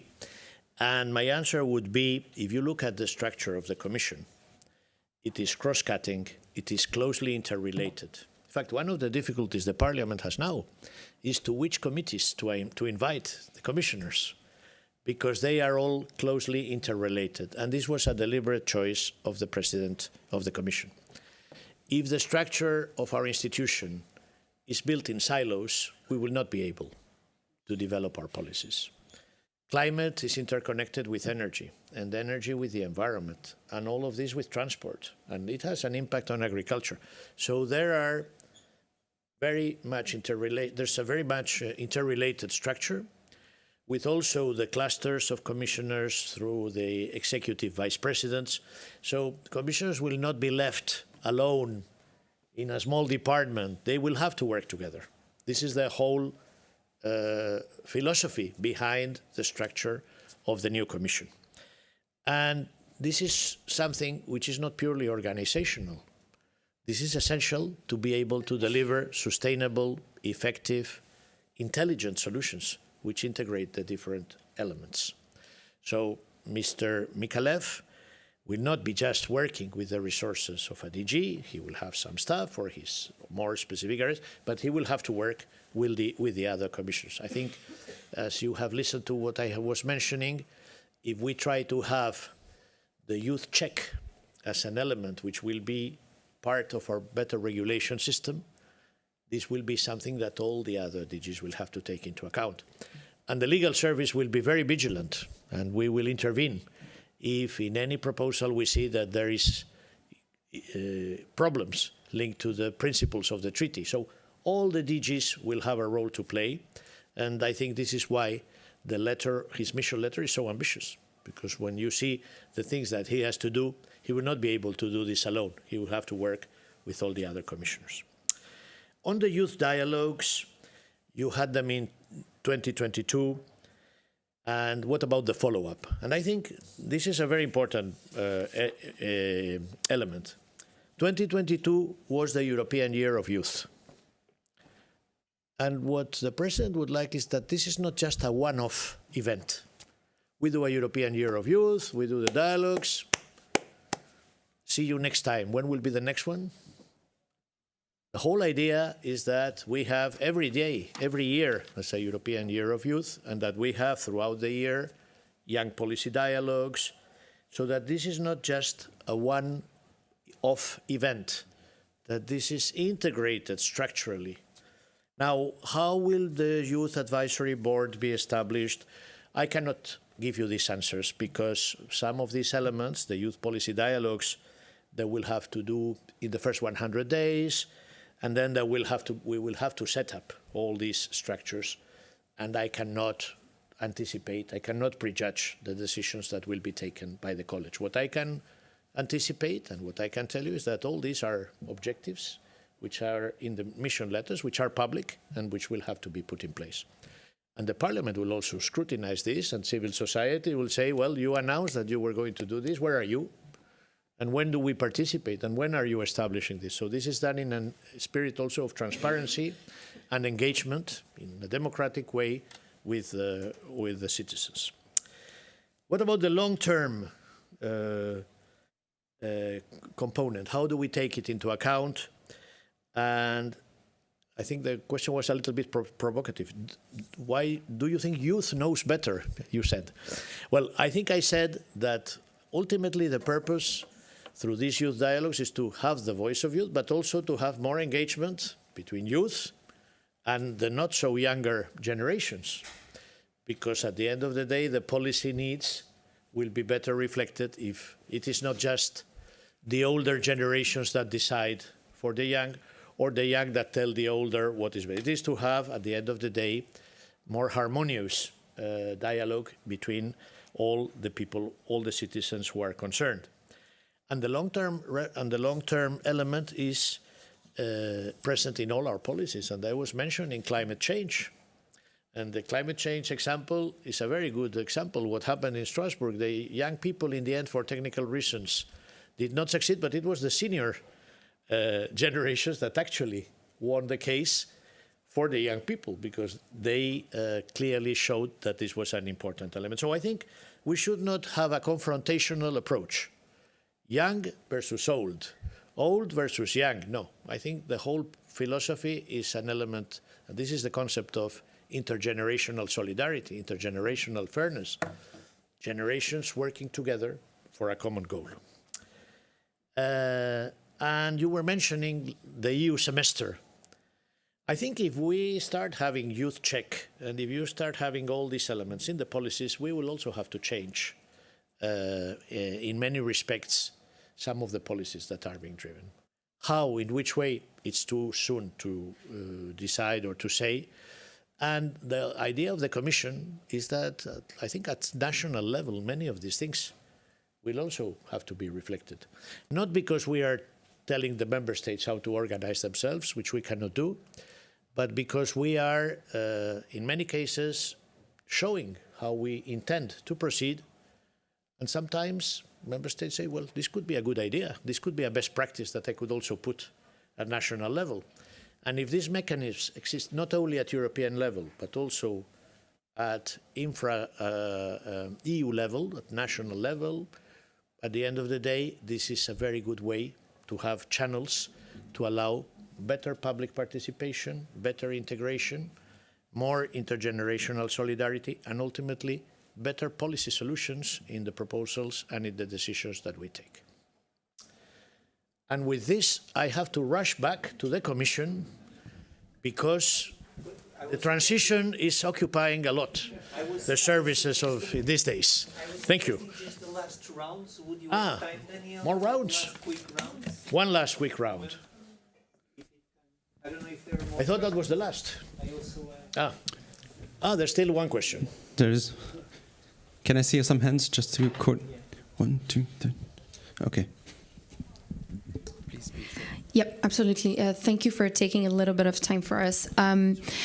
For me, so we have focused a lot on youth, but now we have a UN document that is the Declaration on Future Generations, clearly stating that future generations are those yet to be born. And I think that in the mission letter, I was hoping for more capacity building on foresight and long-term governance practices for member states, or organizing impact assessments on the future, let's say having a futures index, or a legal capacity for member state, capacity building for states, for courts, for example. How do you take courts? How do you take climate litigation? How do you help member states figure out these questions? So it's more of a comment. I think the focus is pretty much on youth participation, which is really important. And as you can see, I'm in the back of the room. So, but I think for the long-term planning, foresight, and also capacity building, it's something that is missing. And we know that it is a very important competence at the EU. We have very important foresight capacities at the EU. Thank you. You had something, right? I can very much relate to what my sister is saying. I'm just a little bit also stunned by the idea that it's about a dialogue between generations that are alive. I have good relationships with all generations that are alive. It's just that the impact on the long term is not being included and not represented at all. So I'm very concerned at the moment. I have to say, there are still more questions. Just one. Well, sorry. Just one. Thank you, Daniel. So 2 quick questions. First one, from the people we know, not always here in Brussels, the collaboration between different DGs are easy or are smooth. And as you said, the new structure with force, and particularly not only this one, but also this one, will force for more collaboration. If something to, I don't know if to change a culture, to form people to more collaboration and not so much competition, if something is thought about it, because I think it will be necessary. The second thing is, so you have won your case in Geneva, in Strasbourg, and I imagine for the lawyer you're always happy if you won the case. But the case of the 6 Portuguese, the case of the 6 Portuguese. So my question is, in your opinion, so taking a step back, would have been better if the Portuguese had won the case? Would that force us, the overall society in general, and asking for an honest opinion? Thank you. Thank you very much. And you know, lawyers always give honest opinions. Thank you for the laughter. So I have to say, one of our colleagues was saying that you were very concerned. I have to say I am very perplexed. How can you have dialogue with future generations which are not yet born? It's impossible. So I have to clarify this. The dialogues are elements in terms of youth participation in youth discussion. The situation of future generations not yet born is taken into account. That was the start of my conference, of my intervention. When you have in the treaty intergenerational solidarity, when you are talking about climate change, when we are saying that we have to be climate neutral by 2050, what are we thinking of? We're not thinking about people who are today 60 or 70. We are thinking about those who have not yet been born, and that by taking the measures right now in reducing the emissions, we'll have a better quality of life. When we are launching an action to sign a World Plastics Treaty, to avoid plastic in the oceans. What are we doing that? It's for us to swim in the ocean. It is precisely because we are obliged to integrate climate change, fight against it. When we are talking about renewables or the energy policy, we do not have oil, we do not have gas, we are dependent. We need to have autochthonous to ensure the economy, the prosperity. When we are talking about education, why are we doing it? Because we are trying to integrate and to have the needs. But how do we do it? We do it by us, or we integrate the contribution of young people. Right now, there are no mechanisms. Zero.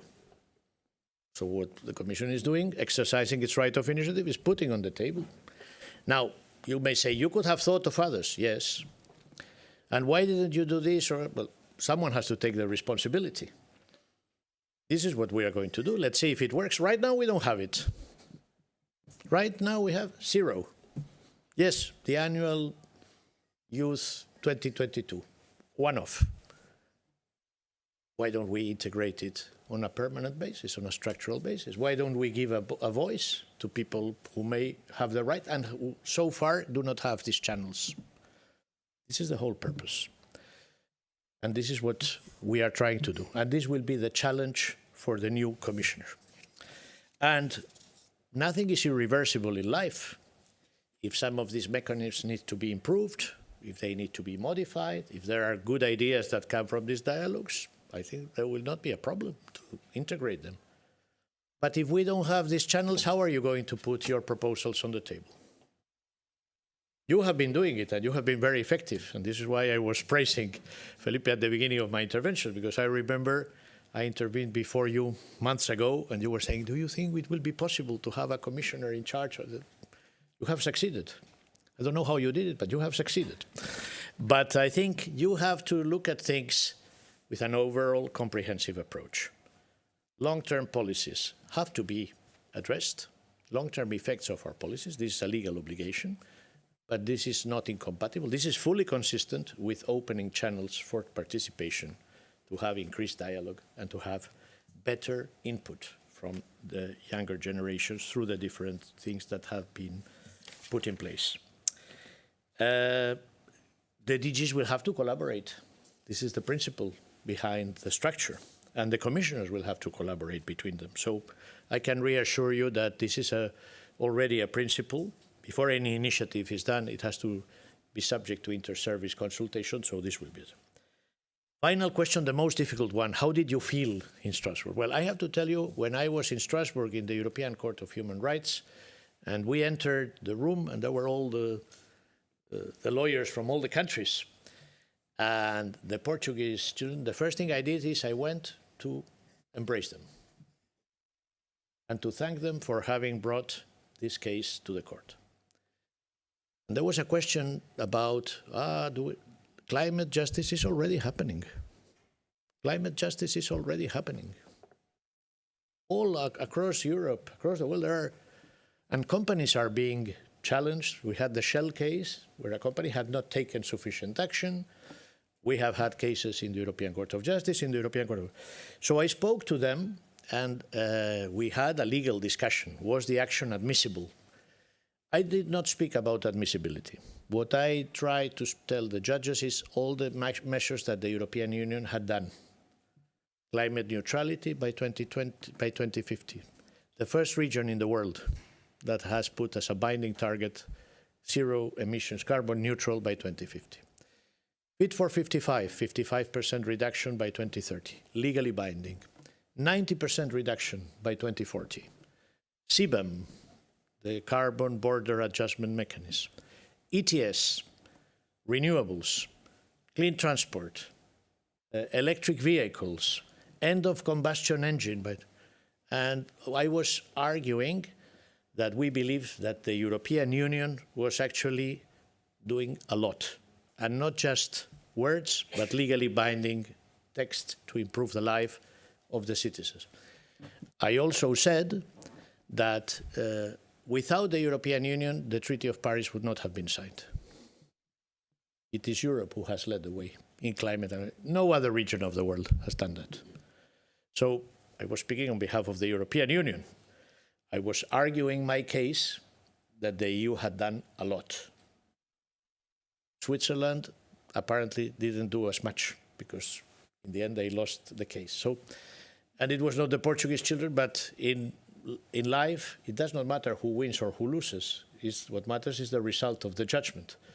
So I was very happy about Klima Signorinen.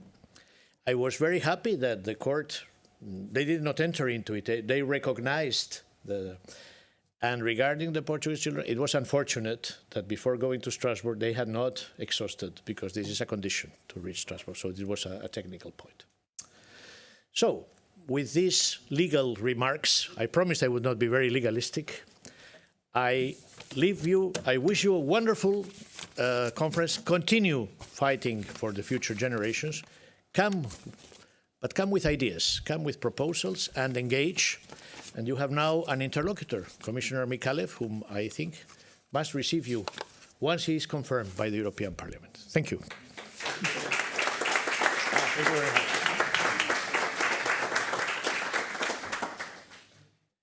Thank you. Well, we started a bit later and we finished a bit later, but now you deserved a coffee break, which is just above us in the mezzanine. You just go back and you walk up the stairs, and I think you will at least smell it. And let's reconvene here at 45.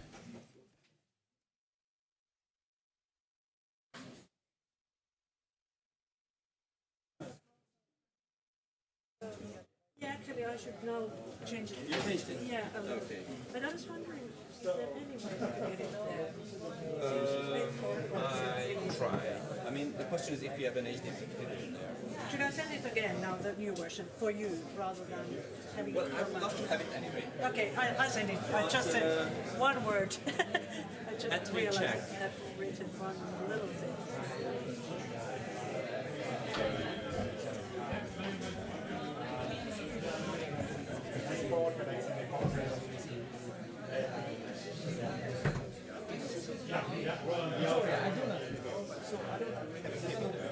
Okay. If you want, you can put your own laptop if that's more comfortable. But I can also send it to you. But then I was wondering, yeah. Do you have an old USB? I don't have an USB, but I can send it to you again, and then if you can put it there. So I would do the same thing as Malcolm, that I would maybe then stand here.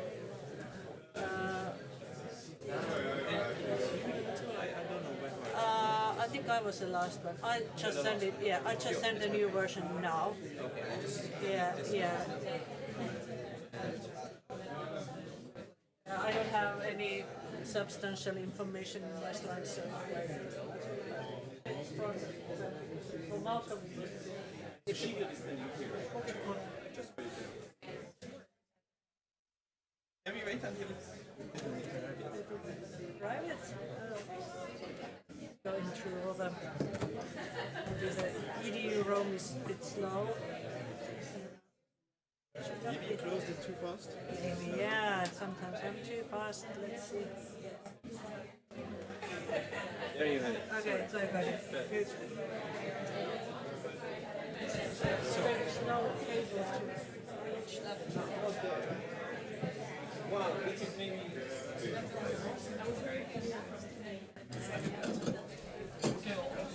Take this. Maybe from here. Let's try. Yeah. Would you like to? Or yours? Mine. Yeah, okay. In that case, that's the most familiar. That would be definitely one is- the most convenient. Yeah. Let's see. That's the other side, I guess. Yeah. Okay, and then see, nothing's happening yet. That's still my. Oh, I have to. You have to unplug that we one. must, because I have to switch off my thing.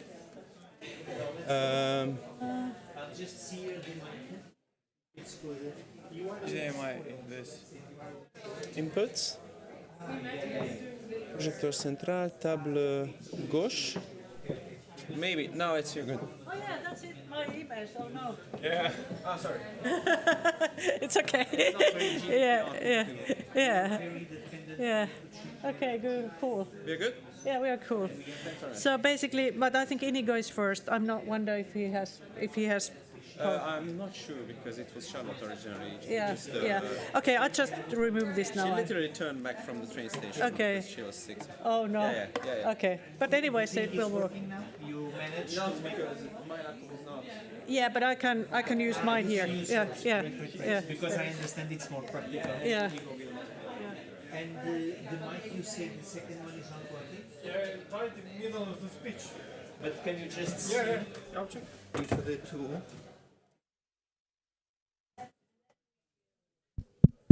Can you, where do you... Battery is empty. It's the battery. Yeah, it's battery, yeah. And so, where is Ini? To ask the battery. Batteries, but batteries It's are, not- are special batteries, and maybe this is also the charger. To see if they have a charger. Yeah, a charger is here, but it's not plug in. That's why. And can you connect it? Yeah, of course. Yeah, there's a. Where? Yeah, I have that hand. So that was a problem. Which is stupid. Yeah. See if we can charge it. I think it's going well. Is it charging or not? Here's okay. Now it's gonna charge. Really? Yeah, I see. And I will charge also this one. Also, yeah. Okay. So okay, it's charging both. So now both will work. Okay. What do you think is going well? Yeah, I will just. Was a bit, I will just put some coffee break banner because now live stream we mustn't stop. So I will. Yeah. I will. So what time did Bella set? 11:30. Restart. Okay.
And this, all of this started.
Can you switch on my... Yeah, just a second. No, it's on. Aspetta, wait. Pulpit, yeah, it's on. It's on. It was on already.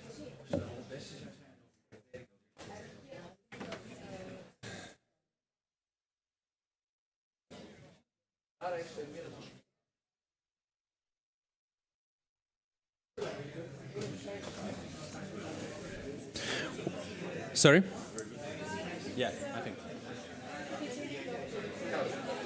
Welcome back, everyone. Please take a seat.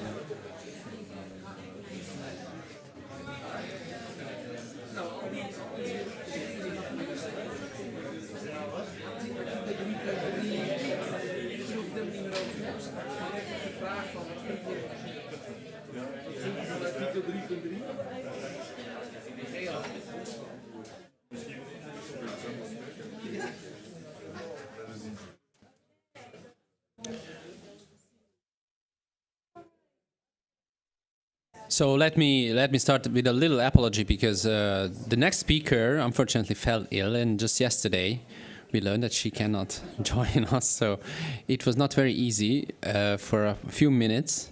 So Charlotte Unruh cannot be with us, but you can read her contribution in the conference booklet that we will send you, I guess, in some hours or maybe at one day.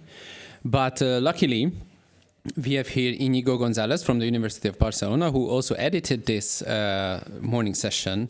So he's very well aware of what was supposed to be said here.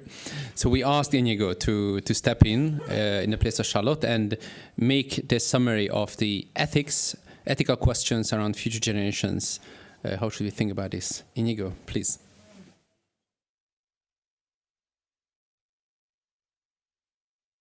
Good morning, everyone.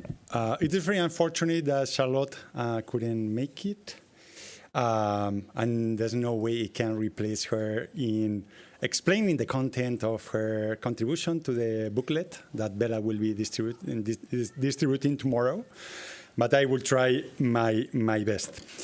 So what Charlotte does in her contribution is basically to offer an overview to the philosophical debates on two issues or two clusters of issues. On the one hand, the nature and content of the rights of future generations, and on the other hand, the nature, grounds, and assessment of the institutional responses that we can put in place to mitigate short-termism in policymaking and to better protect the interests and rights of future generations. Let me say something very brief about the first cluster of issues and focus on the second, which I think is more relevant for the issue at hand in this particular conference. So, Charlotte finds, and I think she's right, a lot of disagreement in the philosophical debates on the nature and content of the rights of future generations. Whether future generations have rights to begin with, and what the particular content of those rights is, and therefore what the content of the correlative responsibilities and duties that we might have toward them. Disagreement about the nature of these rights comes from skepticism among some philosophers, about the very possibility of assigning rights to those who are not yet born. The first reason is that they don't yet exist. And as any legal expert knows well, it is very difficult to render enforceable the right of someone who's not still alive. And another reason is that the very identity of those who will be living in the future is endogenous to our present decisions. Not in the more obvious sense in which the preferences, values, beliefs, ideologies of those people who are yet to come are shaped by us, by the kind of educational institutions we put in place and their curricula, by the socialization patterns to which we expose them, the cultural heritage we pass on to them, but in the more fundamental sense that who will live in the future, whether this or that person will live in the future, is endogenous. It depends on our present decisions and policies. Decisions whether to invest in climate change mitigation or adaptation. Decisions whether to limit or to issue more public debt. Decisions whether to invest in blue skies or applied research will affect not only the conditions under which future people will live, but also who will live in the future. What kind of reproductive choices people today make, and therefore who will live in the future. That makes very difficult to say that our current policies can make future generations worse off, because absent those policies, they would not exist to begin with. These are, in philosophical terms, the non-existence and non-identity problems. The good news is that I would say that most philosophers agree, perhaps Axel Gosseris, who knows much more than I do about this topic, disagrees, but my sense is that most philosophers disagree that these challenges are not insurmountable, that they can be overcome, that we can frame the rights of future generations in ways that can make them enforceable today, that we can define our responsibilities toward future generations, not as responsibility to the token individuals who will live in the future, to the particular specific people who will live in the future, but to the type of people who will live in the future. Our responsibilities are toward the future generations, whomever this will be. There's also a lot of disagreement on the particular content of those rights and our responsibility towards future people. And here, philosophers have been disagreeing for the past decades about whether those rights should be understood as rights to have resources or levels of well-being that are similar to us, that are better than us, or that are above a particular threshold. Again, the good news is that despite these disagreements, most philosophers overlap in the idea that at the very least, we have responsibilities to secure that people in the future will not fall below certain threshold of levels of resources, of well-being.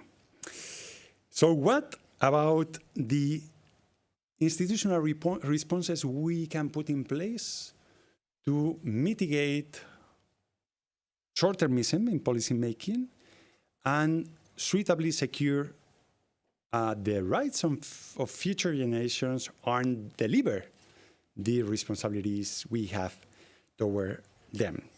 Here, Charlotte makes a distinction between three to decide which institutions are more fitting for this purpose. Regarding the grounds, she considers two grounds.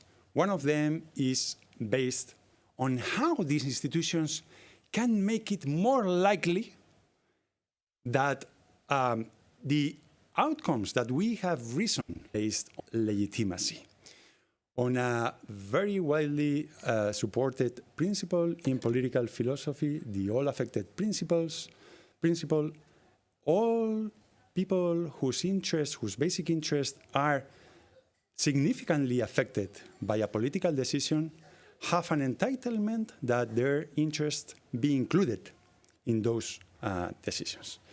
This means that in terms of democratic legitimacy, we have reason to have the voices of those people who are to come to be included in the policy-making processes today.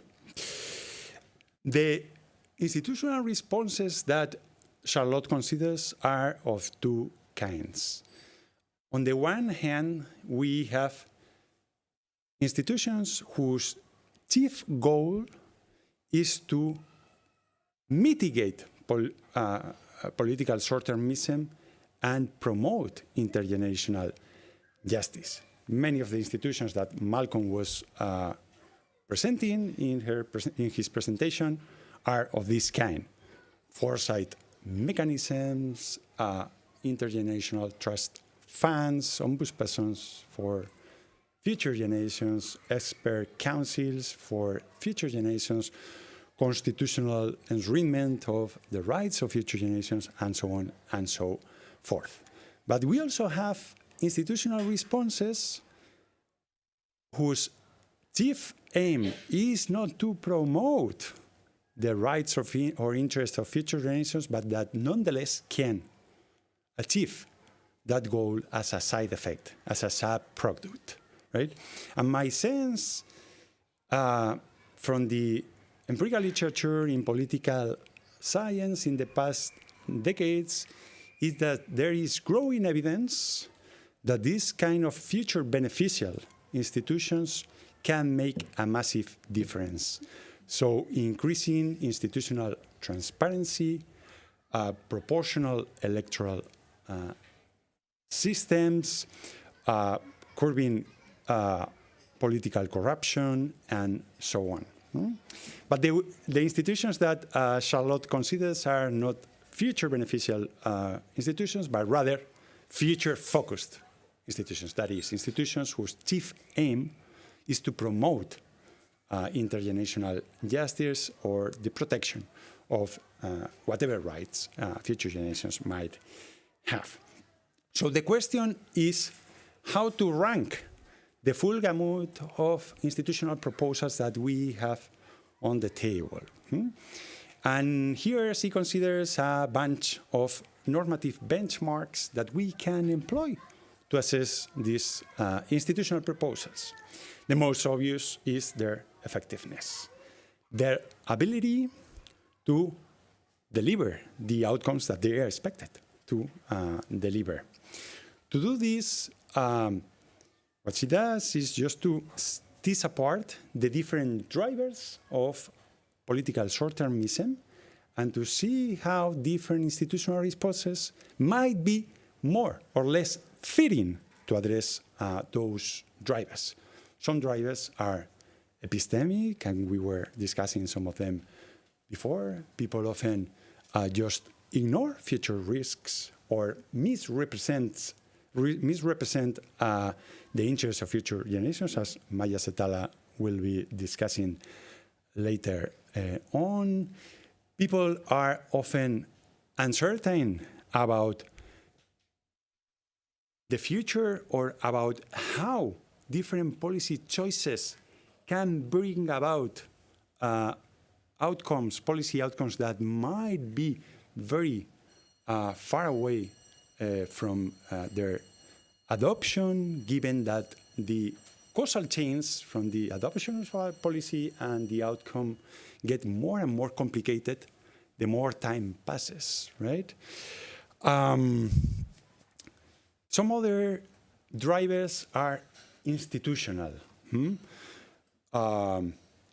Institutions often have financial limitations in endorsing or implementing particular long-term investments. They have face collective action problems in coordinating with other bodies of government, and they also face coordinating problems over time and across generations, because chances are that the policy commitments that we might make today in the interest of future generations might be simply not honored or entirely undone by later governments when turnover in office happens.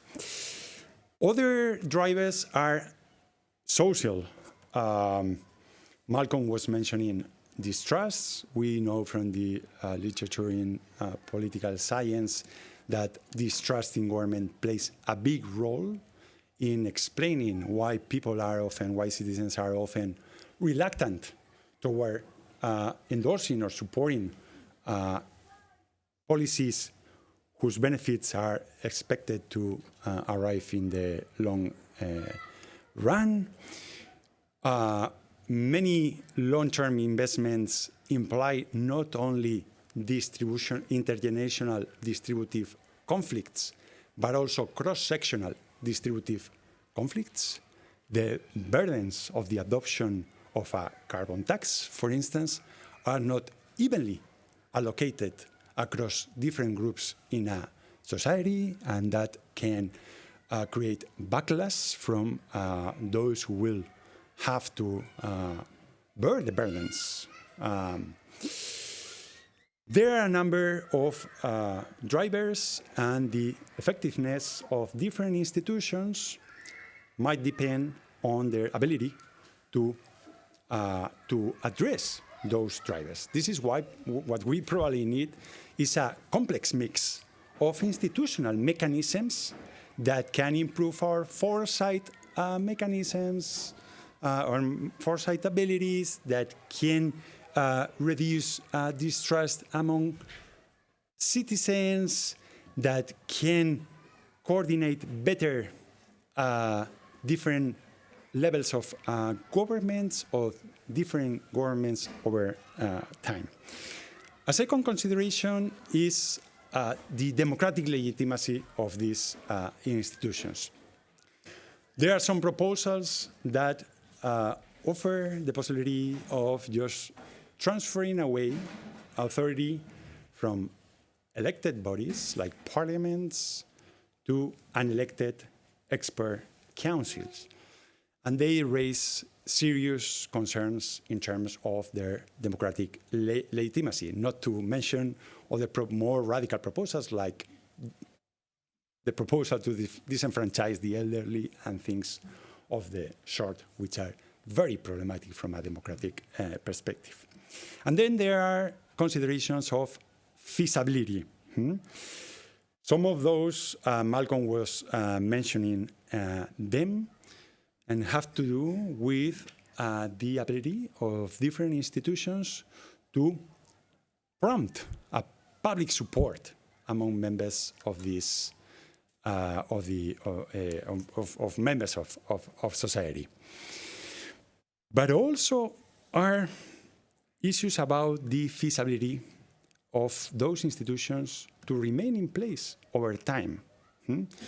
So if we care about the feasibility of these institutions, we have reason not only to care about the kind of distrust that Malcolm was talking about, but also about the distrust that those institutions can trigger among citizens down the road. So these are the things that Charlotte discusses in her contribution. I wish you will enjoy the paper.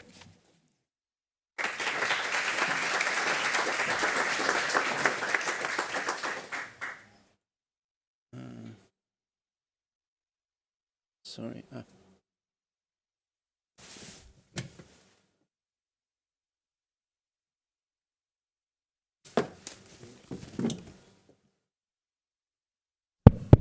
Perfect.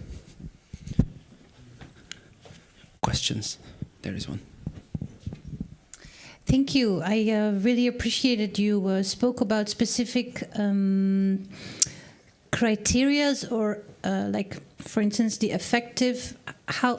In what way is a measurement effective to deliver on the outcome?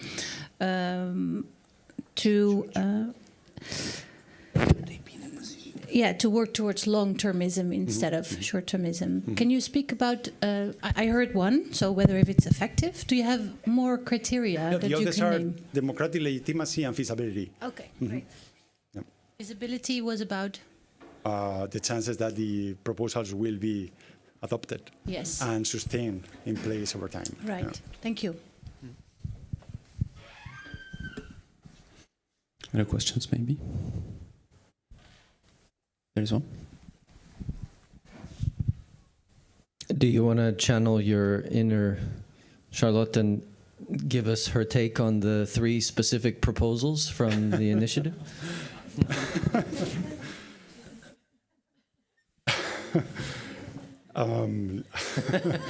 This requires me to impersonate Charlotte in ways that I didn't expect. Or do you want to give your views, maybe? I don't know.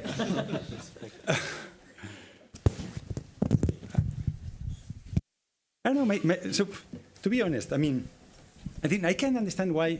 I mean, I am, of course, very sympathetic to this kind of proposals, and I'm sure Charlotte is sympathetic as well. But my sense is that in these debates, we often focus on future-focused institutions, on how we can put in place institutions whose chief aim is to promote institutional intergenerational justice, right? Let's put in place an ombudsperson for future generations, an expert commission, a parliamentary commission for future generations. Let's just improve our foresight capacities. Let's enshrine in our constitutions the rights of future generations, and so on and so forth. And I can understand this because if what motivates are the interests of future generations and the shortcomings of our political systems to suitably protect those interests, it makes all the sense that we focus on these kinds of institutions. But my sense is that we also should keep an eye on future beneficial institutions. How our electoral systems are designed, what kind of transparency requirement our political institutions are held to, how we can fight corruption, which fuels the distrust about institutions that many citizens share, as Malcolm was mentioning before, because my sense of the empirical literature is that these kind of things, even though they are not chiefly focused at addressing the problem of short-termism, can make a massive difference. This is also a consideration that is motivated by the fact that the kind of future-focused institution that Malcolm was mentioning, or that Charlotte mentions in her contribution, have been attempted only very sparingly, right? And we don't have very reliable empirical evidence on how they work, and in particular, what their effectiveness is in terms of addressing the drivers of political short-termism. Given this empirical shortage, and that the evidence on future beneficial institutions is growing and is pretty compelling, I think that we would do good in paying attention, in keeping an eye on those kind of future beneficial institutions, even though they might not be the ones that we are more used to discuss.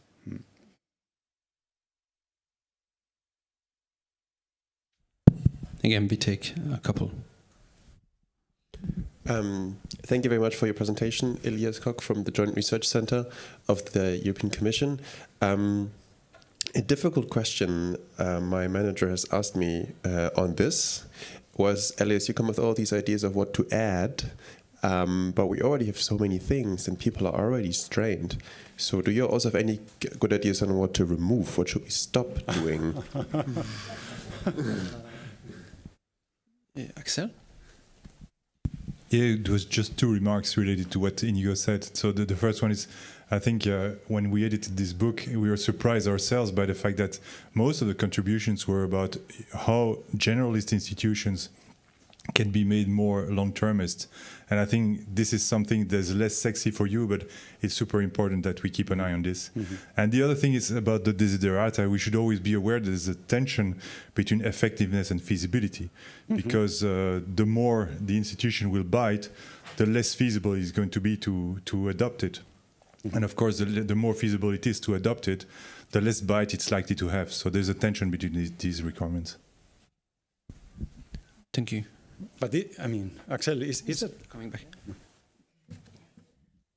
I don't want to stop you from replying directly to that question because mine is going to be something different. But maybe just two quick things. So, as someone who's published empirical analysis of the effectiveness of some of these institutions, I have to disagree a little bit with the point about that there's not enough assessment of this. And I have to say at this point, 10 years after I first published on this, I'm actually a bit tired of seeing assessments of this and want to see more recommendations of what will fit in contextual contexts rather mm-hmm. than this cookie cutter, copy paste, let's do the commissioner, let's do, et cetera, et cetera.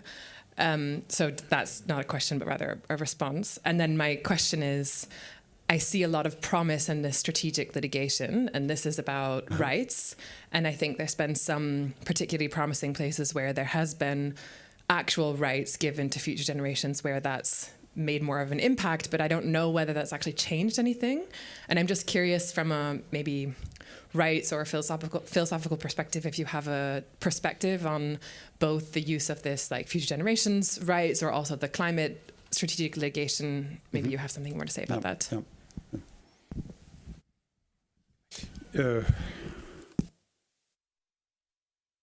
Let me start with what Axel said. I'm not sure whether this is that it is true that the more bite an institution has, the less feasible it is, because what Malcolm was showing is that one of the most popular institutional proposals is precisely to enshrine the rights of future generations in our legal systems and to let people litigate against governments. And this is something that we have seen in the past years, and I think that climate litigation is showing us the path. And I think this has to do also with the fact that there's the perception that there's inaction from governments in taking credible action in climate issues. We are seeing that in very many cases, courts are granting intergenerational standings, the right to sue in the name of future generations, that many of these lawsuits are being successful.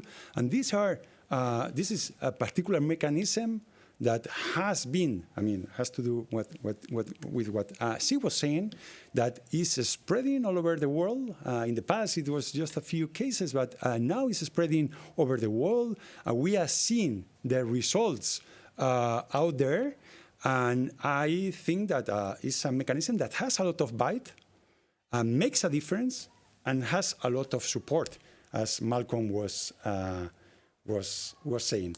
Then regarding the analysis of the more contextual analysis of these particular mechanisms, you will forgive me for being just a philosopher. So we deal with principles and ideas and leave this kind of stuff for social scientists and people working on policy. I know this is disappointing. What can I say? I mean, I've been doing philosophy for 20 years now, and I often feel disappointed about myself. But this is, of course, a very important. This is why I think it is very important that we join forces with social scientists, with policy makers, with advocacy groups, and with people working in the ground, and why these kind of conferences are so important, not only in terms of policy, but also in terms of what we, academics, and in particular political philosophers, learn from those who are working on the ground. And regarding what to undo, I'm clueless about that. But so another disappointment. Sorry.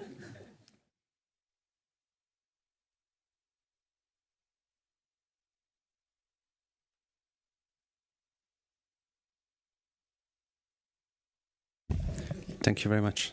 This gave up. I also would have more questions, but I have to stop it here. And the last speaker of the morning session is Maya Shetala, who might answer some of the questions, or I don't know. I mean, institutions.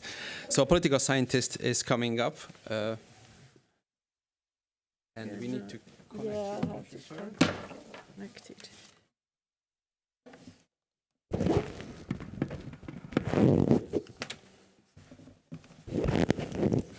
Sorry. Gosh.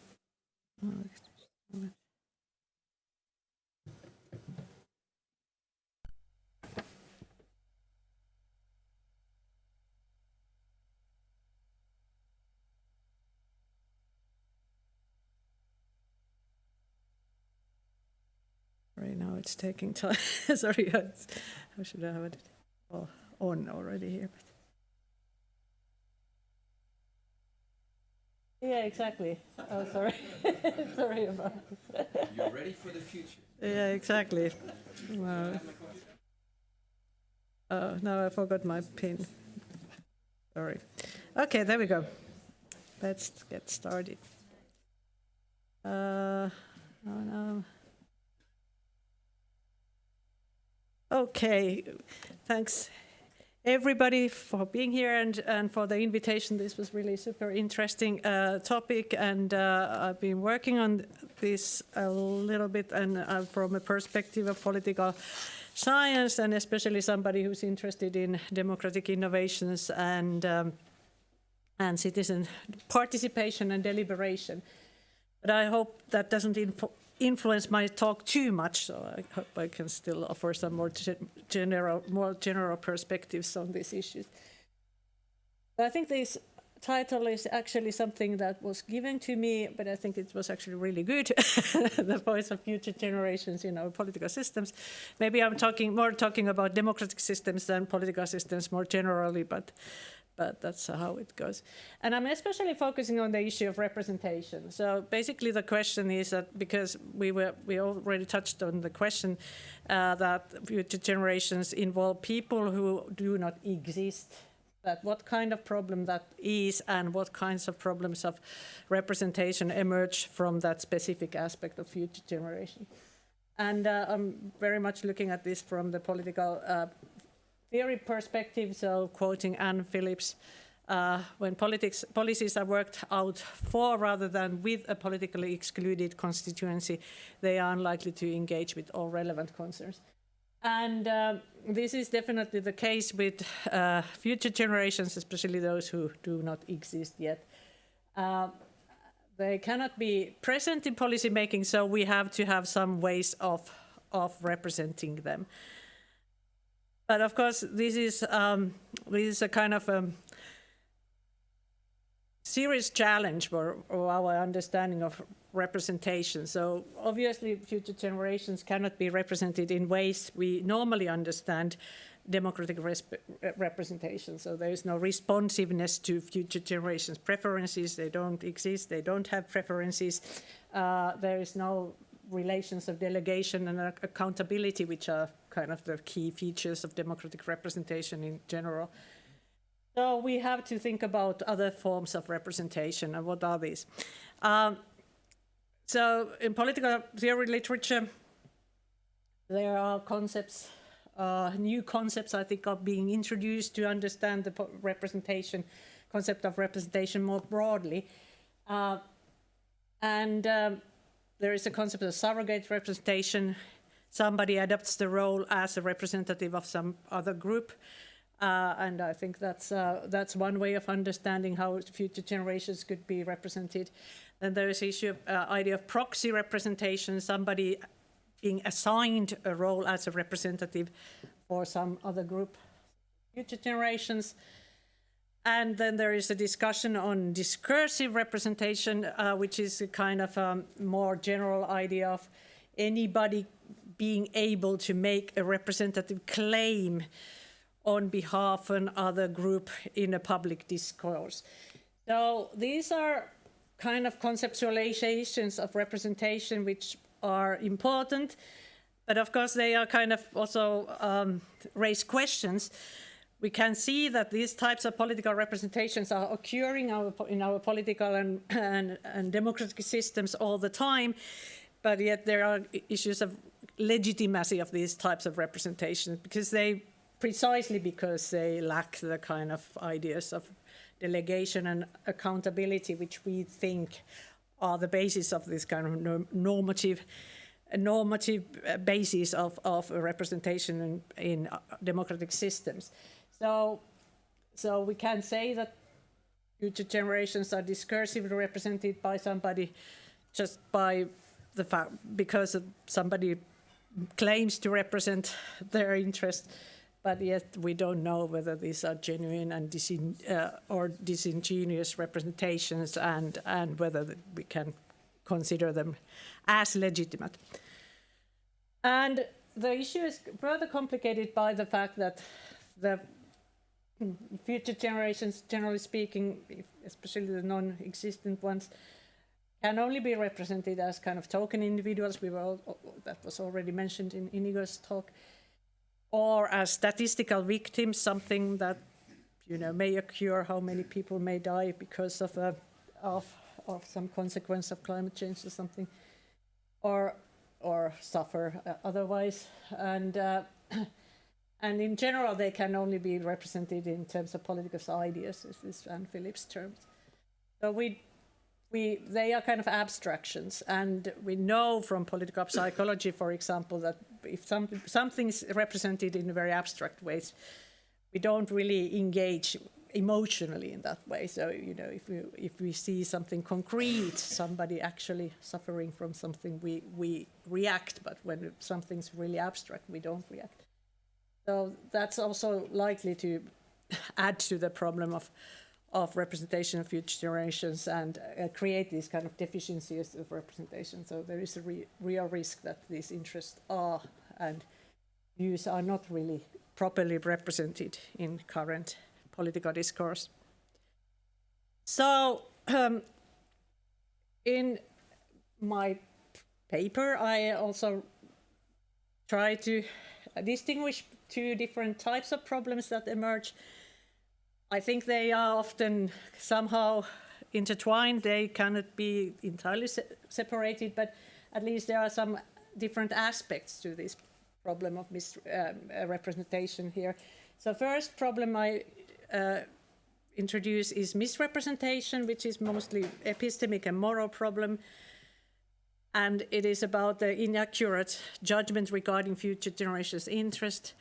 So there's a lack of foresight or biased foresight and anticipation. We don't really make proper evaluations of future generations and future impacts of policies on them. And there may be also selective ways of representing future generations' interest in political discourse and decision making. So we might be aware of the kind of consequences, but we are kind of selective when we are representing a certain interest. There may be personal biases, political ideologies, other things which affect these, bring about misrepresentation. And then another problem is negligence. And this is more clearly motivational problem. So this is basically lack of representation of future generations and their interest. So they are not represented at all. Nobody bothers to represent them. And then there's a possibility of poorly formed judgments about future interest. Well, this sounds very much like misrepresentation, and maybe this is actually shows that misrepresentation is often negligence as in disguise. And then negligence can also demonstrate itself as kind of dismissal of future interest in public decision making. So even if we are aware of certain interest of future generation, we simply don't care about it when we are actually making the decisions. and also make a point that this type of negligence is most likely to occur in these types of intergenerational conflicts where we are expected to do something, we are expected to pay something for the benefit for future generations. So these are the problems, and then as a possible remedy, I'll having studied deliberative processes for many years, I'll propose different forms of inclusive or democratic deliberation. And I think there are certain aspects which are only can only be found in deliberative processes and not in other forms of representation, in other democratic processes. So what is democratic deliberation? It's basically a process of mutual justification among people with diverse viewpoints. And here I want to emphasize that this is not just something like a citizen deliberation. Democratic deliberation happens in all kinds of venues, committees, parliaments, citizens' assemblies, and other deliberative mini-publics, but also in civil society, in discussions like here. You can see deliberative aspects. There are processes of mutual justification among diverse people. And I think that's also important to understand that it's all over the place. It's not just in some organized venues of deliberation. But how can democratic deliberation among contemporary people act as an antidote to misrepresentation and negligence? And in the literature, there are different ways of understanding it, but I would like to point out 3 different mechanisms. So basically, we know from political psychology and studies on deliberative processes that inclusive deliberation can correct individual biases and misperceptions. And we can also assume that this applies when we are talking about policy consequences in the future and whatever judgment we are making about future generations and their interests. So in this way, deliberation can counteract misrepresentation. It can also encourage accurate representation of affected interests. So because in these deliberative settings, you have to convince others, it kind of purifies or send, well, I don't know, but it kind of encourages you to put your arguments in a way that are acceptable to others, and therefore it can also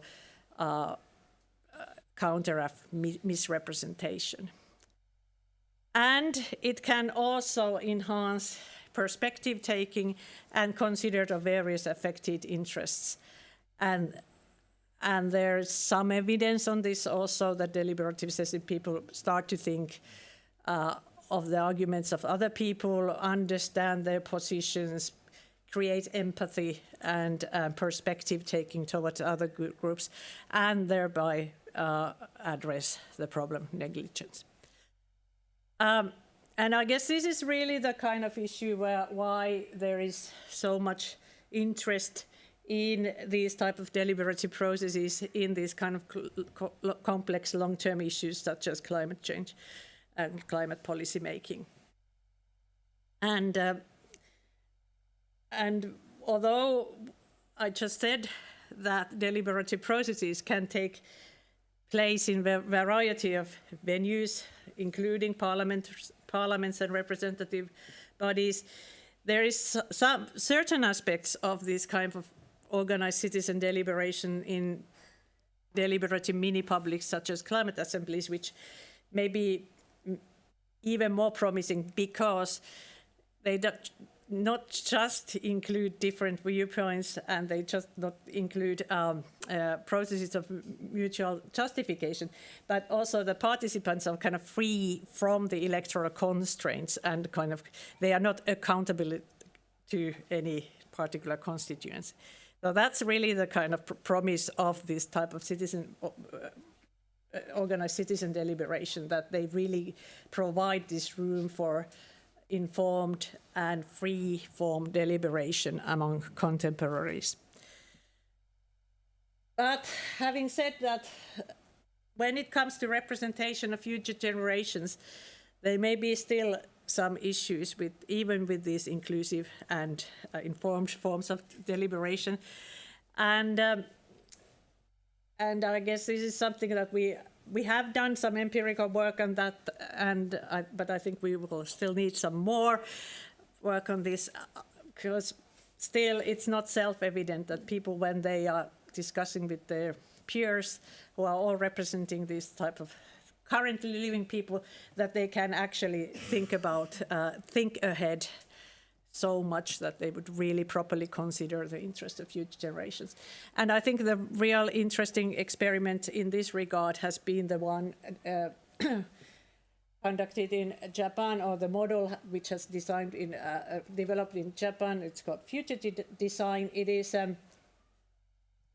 the idea involves that they use kind of advanced foresight, and then they also assign the role of representatives of future generations to some of the deliberators. So some deliberators are actually representing the future generations. They are assigned the role to represent the interest of the future in this deliberative context. And I would say this is the closest we can get to a proper representation of future generations and in their interest, because they are also several people representing the interest of future generations, not just one. They kind of can provide plurality of perspectives of what might be in the interest of future, and then they are kind of deliberated, tested in the process of mutual justification. So I would say that this is the closest we can get when it comes to future regarding a representation of future interests in policy making. But of course, then the huge question is that if this future regarding deliberation comes up with some proposals which are not so popular among contemporaries, which is a risk in this kind of intertemporal trades of welfare trade-offs and intergenerational conflicts, if they propose higher carbon taxes or something Malcolm was already mentioning, so there may be some issues of legitimacy there. I don't think that's also another empirical question, whether these inclusive deliberative bodies are, for example, perceived more legitimate than individual representatives of future generations, for example, even in situations when they propose something that is rather unpopular among contemporaries.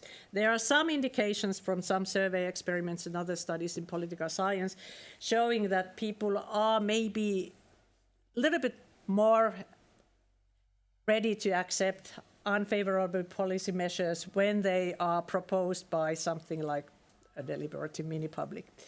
But I think the evidence here too is a little bit inconclusive, that we don't really know whether these are really very good, and which are exactly the mechanisms why people would perceive decisions made through these type of processes more legitimate than those made by representative institutions, for example, electoral representative institutions.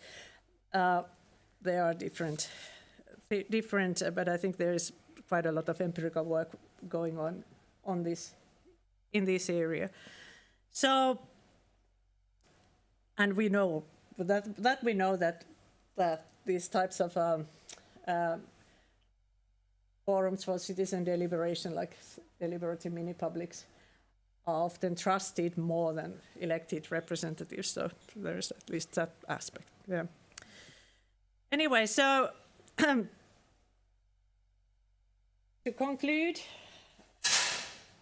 I agree with Malcolm and others that no single institution can address all the or Inigo also with his talk can address all the challenges of representing future generations. So we need to have a broader package of institutions, and also the kind of broader systemic setting matters. So political trust is important, and also there is some evidence already that, for example, systems with proportional representation seem to be more bring up more future regarding policies than those with majoritarian systems. So we really have to have a look at this macro political setup as well. But in terms of representing future generations and in the interests, I think there are really these three components: foresight, proxy representation, and inclusive deliberation, which are kind of necessary for making providing good representation of those interests. But that's of course just part of the story, and we need some much more in our democratic systems to really address these issues. And to advertise a little bit, we had this project, it ended already 2 years ago, called Participation in Long-Term Decision-Making, Palo Research, if you're interested. The website is still on. There's a lot of research, empirical and theoretical, on these issues. And we also edited a volume called Democracy and the Future, together with Michael Mackenzie, Simo Kyllönen, and myself. And that really covers a lot of ground on this topic, both empirically and theoretically. So if you're interested, you can have a look at this website, which is still on, and we have all the publications there. And there are still publications coming up, although the project ended 2 years ago already. Okay, but thanks for your attention. I look forward to your questions.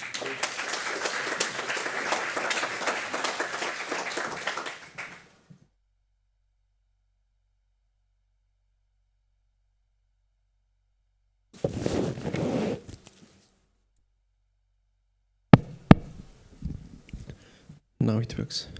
Yeah. Thank you. My name is Pascal Juncker. I come from Luxembourg and I do strategic economic foresight. So I am not into the philosophical or legal dimensions of future generations, but I had a question. When it comes to making things even more complicated, what about the species, the future of other species than humans? And what about trees having standing in courts? What are the reflections going on for non-human future generations? Okay, yes. Please raise your hand.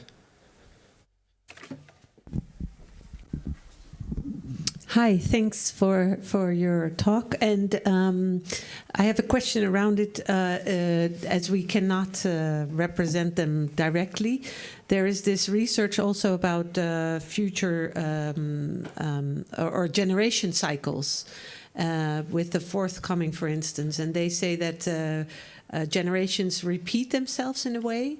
So would that be interesting to use in this case to understand better where we would be? As a question.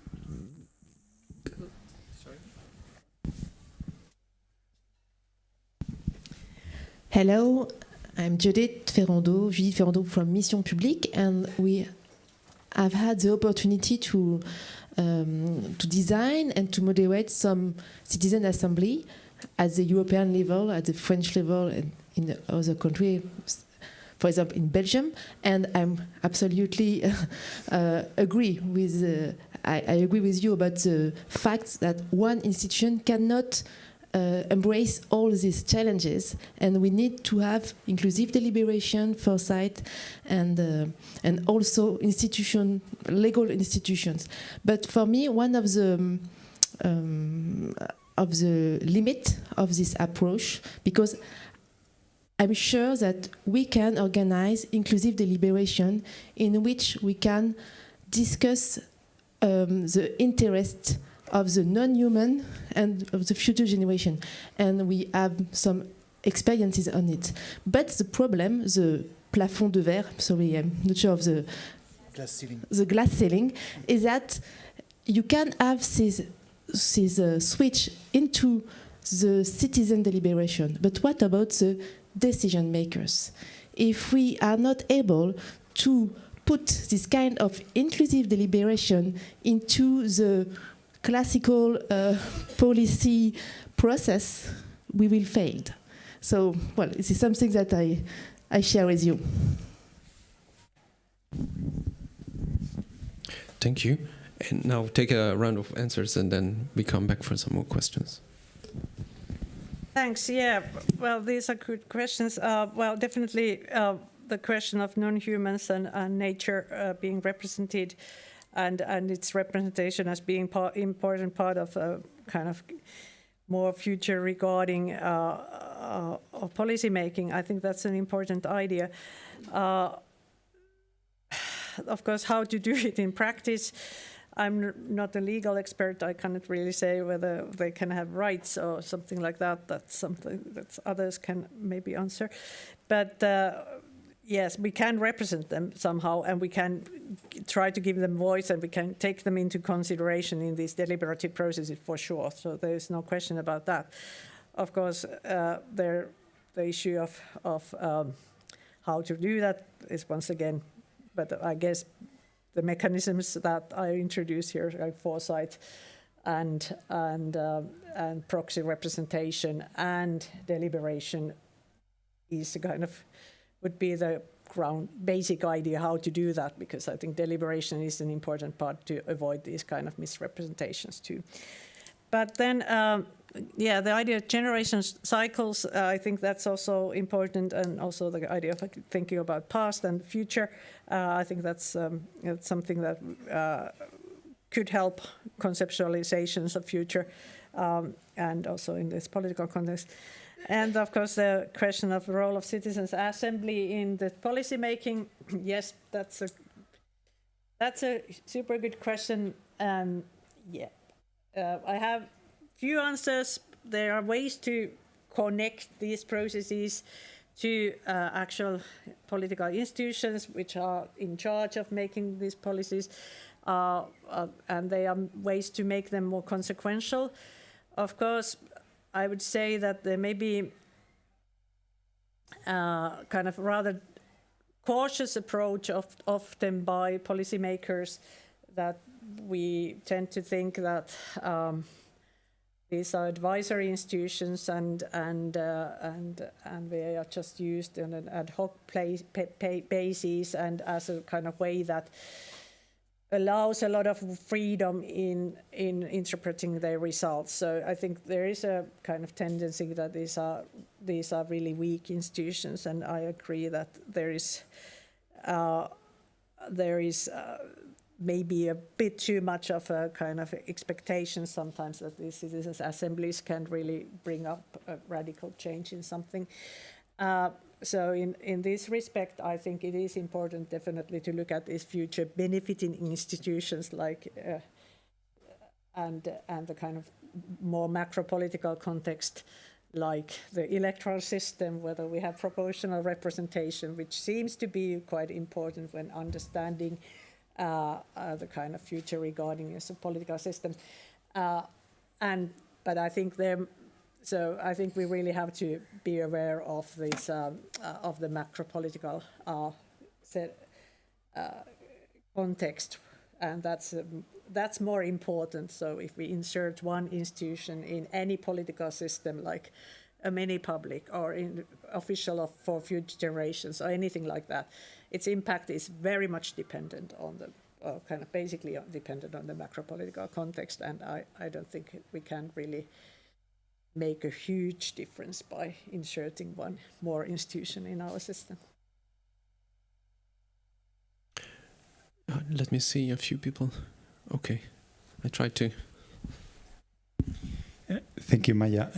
I was wondering whether you could say a bit more about two things you said in passing. The first is about the role of those who were assigned the role of representing future generations in the case of future design, whether they were given a particular task or mandate, and in particular whether they were constrained in some way to avoid that they use their role as representatives of future generations to advance their own views in the name of future generations.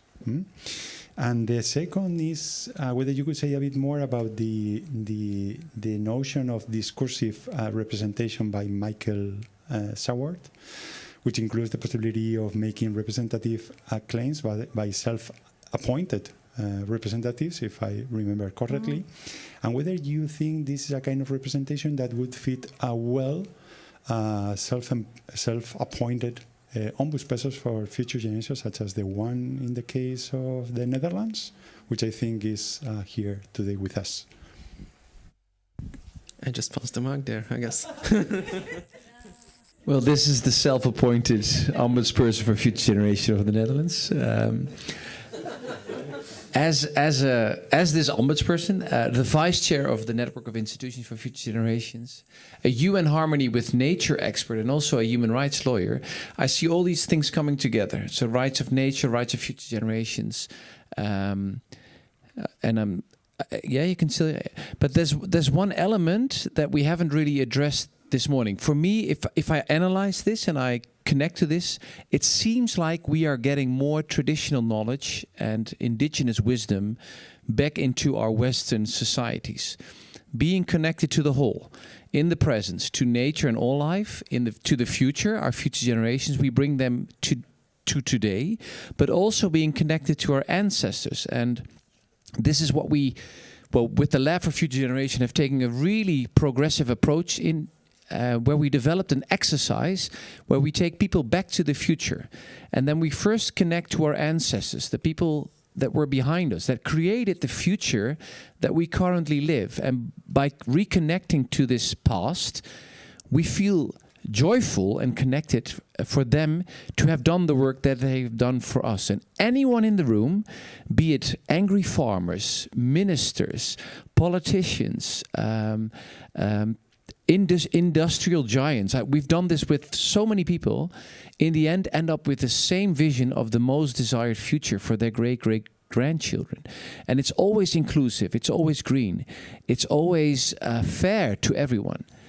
And by doing an exercise, we make this not just an exercise of the mind, but also of the heart.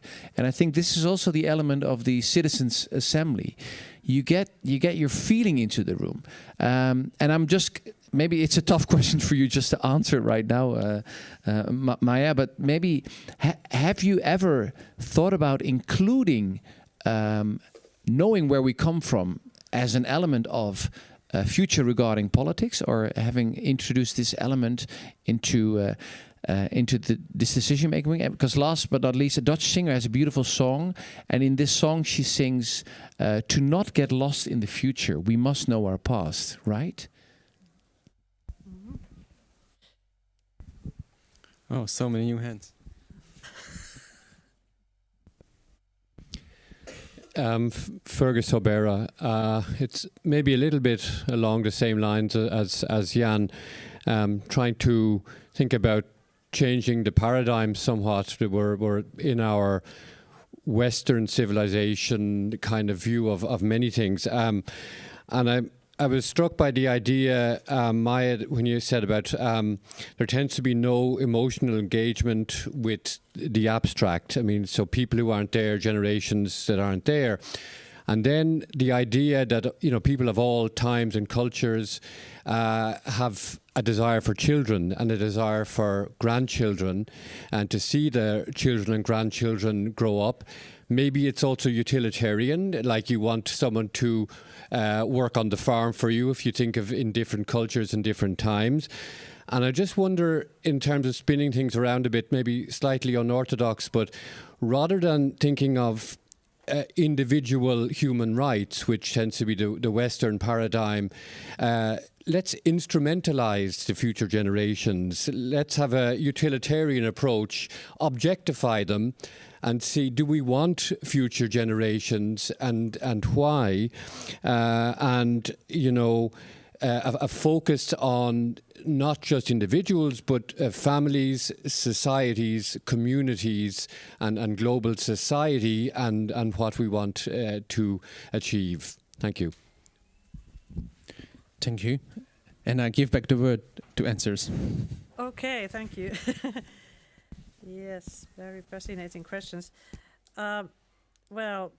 Inigo asked about future design. I think I haven't.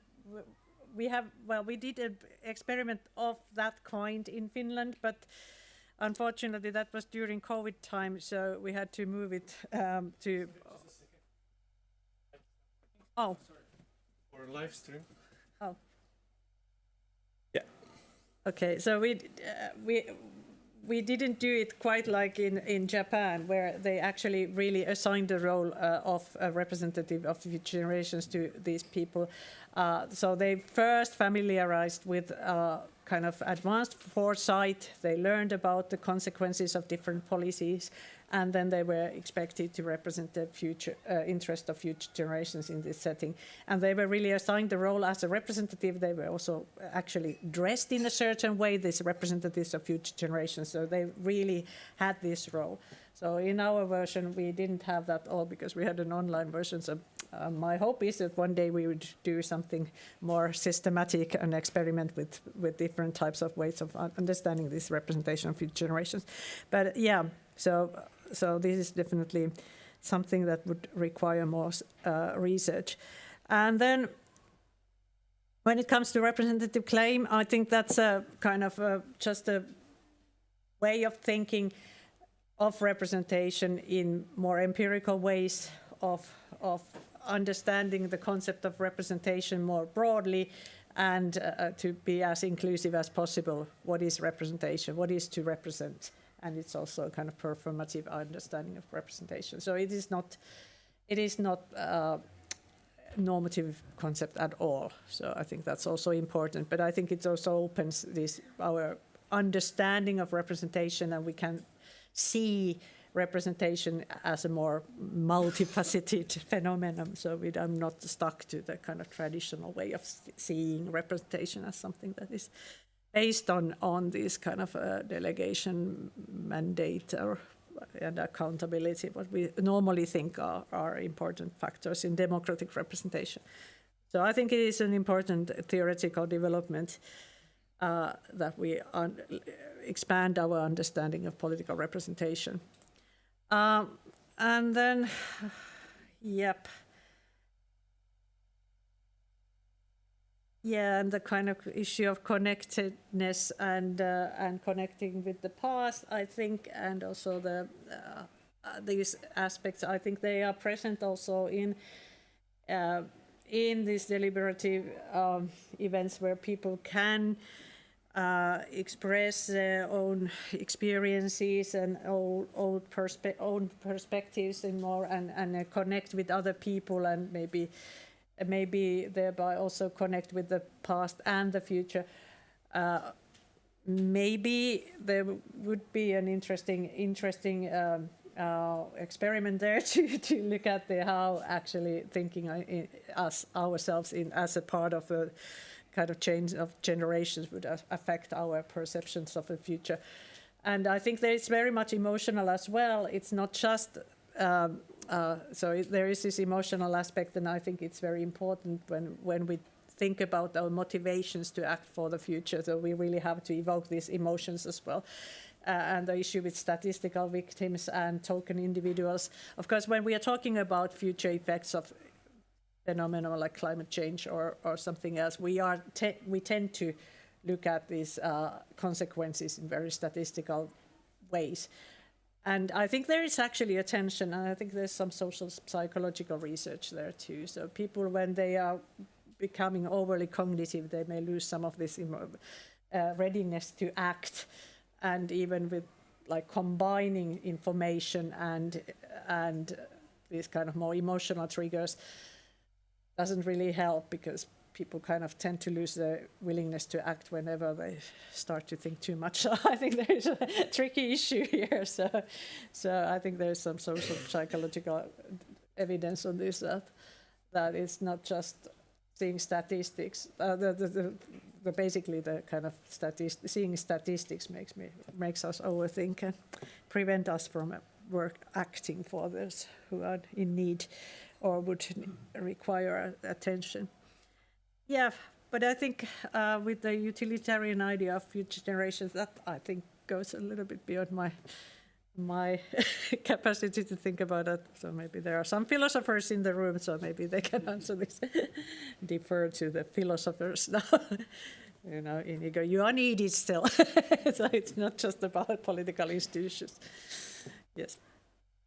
Thank you for your questions. Thank you very much. I need to say that this is the end of the questions, but thank you for you.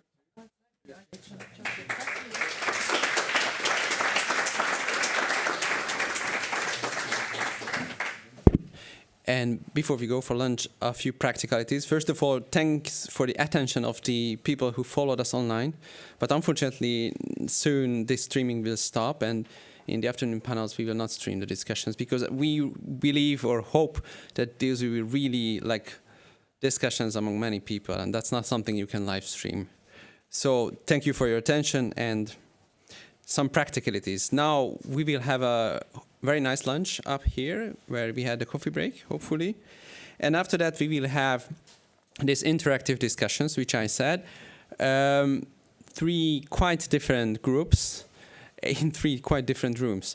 One room will be here, which will be about the participation, which was addressed quite a bit in this morning. We will be here with Judith Ferrando and Kevin, who are sitting there. Probably we will rearrange these chairs a little bit. I believe most of you indicated which session is most interesting for you. We are glad if you follow that because you roughly 30% chose one of the groups, but if you are really inspired, you can choose whichever you favor. So that team will be here. That will start with an experience, which is also will resonate, I think, with a couple of things which we discussed this morning. And then, of course, some intellectual reflection. And then our second panel will be, we try to make it as easy as possible in this building. So this will be in the blue room. If you go out where you entered, you will find arrows on the walls, stick to the walls. And this is, if you go to this room, you follow the blue arrows, and you want to end up in room P61. For that, you need to turn right and right again, and with the elevator go up to maybe 6th floor, whatever. It's stated there, so there are signs everywhere. So if you are confused, look for a blue arrow. And there will be 4 people waiting for you, chaired by Gaël Giraud, who is a Jesuit, an economist, mathematician, a brilliant mind. And then 3 also brilliant women, Elisabeth Dirt from Zoe Institute, Daria Krivonos from the Copenhagen Institute for Future Studies, and Pascal, who already said a word, from Luxembourg, who was working on the Luxembourg long-term economic strategy.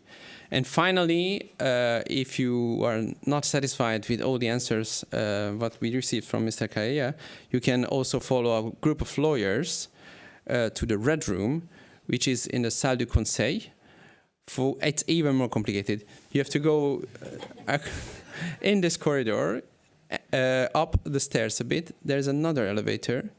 Again, up to the top. There is a canteen or something, a big buffet.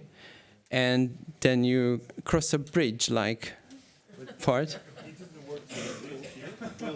Well, this is where the arrows are, so don't confuse people. Don't ask Axel. No, I mean, probably there is another way to go there, but if he says easier. Anyway, we have red arrows the way I told you. You can also follow Axel or the red arrows. Both will lead you, because Axel will be on this panel, so if you follow Axel, that also leads you to that room. Salle du Conseil, red room in our language. It will be chaired by Olivier Diaz-Kutter, also from Musée Louvain, Sándor Fülöp, who already spoke a word, former Ombudsman for Future Generations in Hungary, and Jan, who just spoke, the self-appointed Ombudsman for Future Generations in the Netherlands. So they will speak about law and law to be made. That will be more for the left side of your brain, probably. And after then, we invite you to come back, hopefully you find your way. And then after a short closing, we will have a reception. So Can I sure. Suggestion? So we were discussing, just to add this, and maybe people who know the rooms. So I would suggest the idea is to restart at 2. Buttons, who is in the back, will be in the blue room, I believe, in the red room, and I'll be in the blue. So we can meet here, for those who have difficulty in finding the arrows, 5 minutes before 2, we meet here and we do a small caravan of the future. So that we go, that one thing. So, and want to be there. The second thing also, so we had an intense morning, I took a lot of notes, and we'll continue in this more interactive form in the afternoon. In case someone wants, so the lunch will be right here. In case someone wants for 10 minutes to go out, we have the Botanic, especially for the ones who are not of the city. So the Botanic Garden right on the right, so you leave for 10 minutes who wants to go there. If someone wants to do shopping, the Rue Neuf is also nearby. Okay, thank you for your attention, and have a nice lunch up in the mezzanine.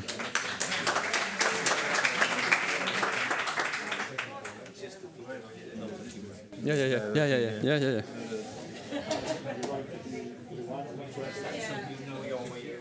No, I know because I asked them to.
No, but it was quite an inspiration, and so in the end it was I needed to get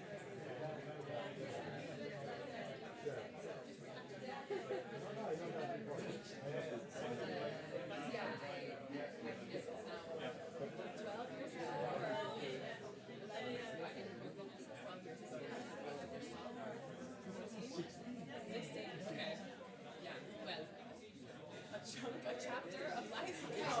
Let's say it that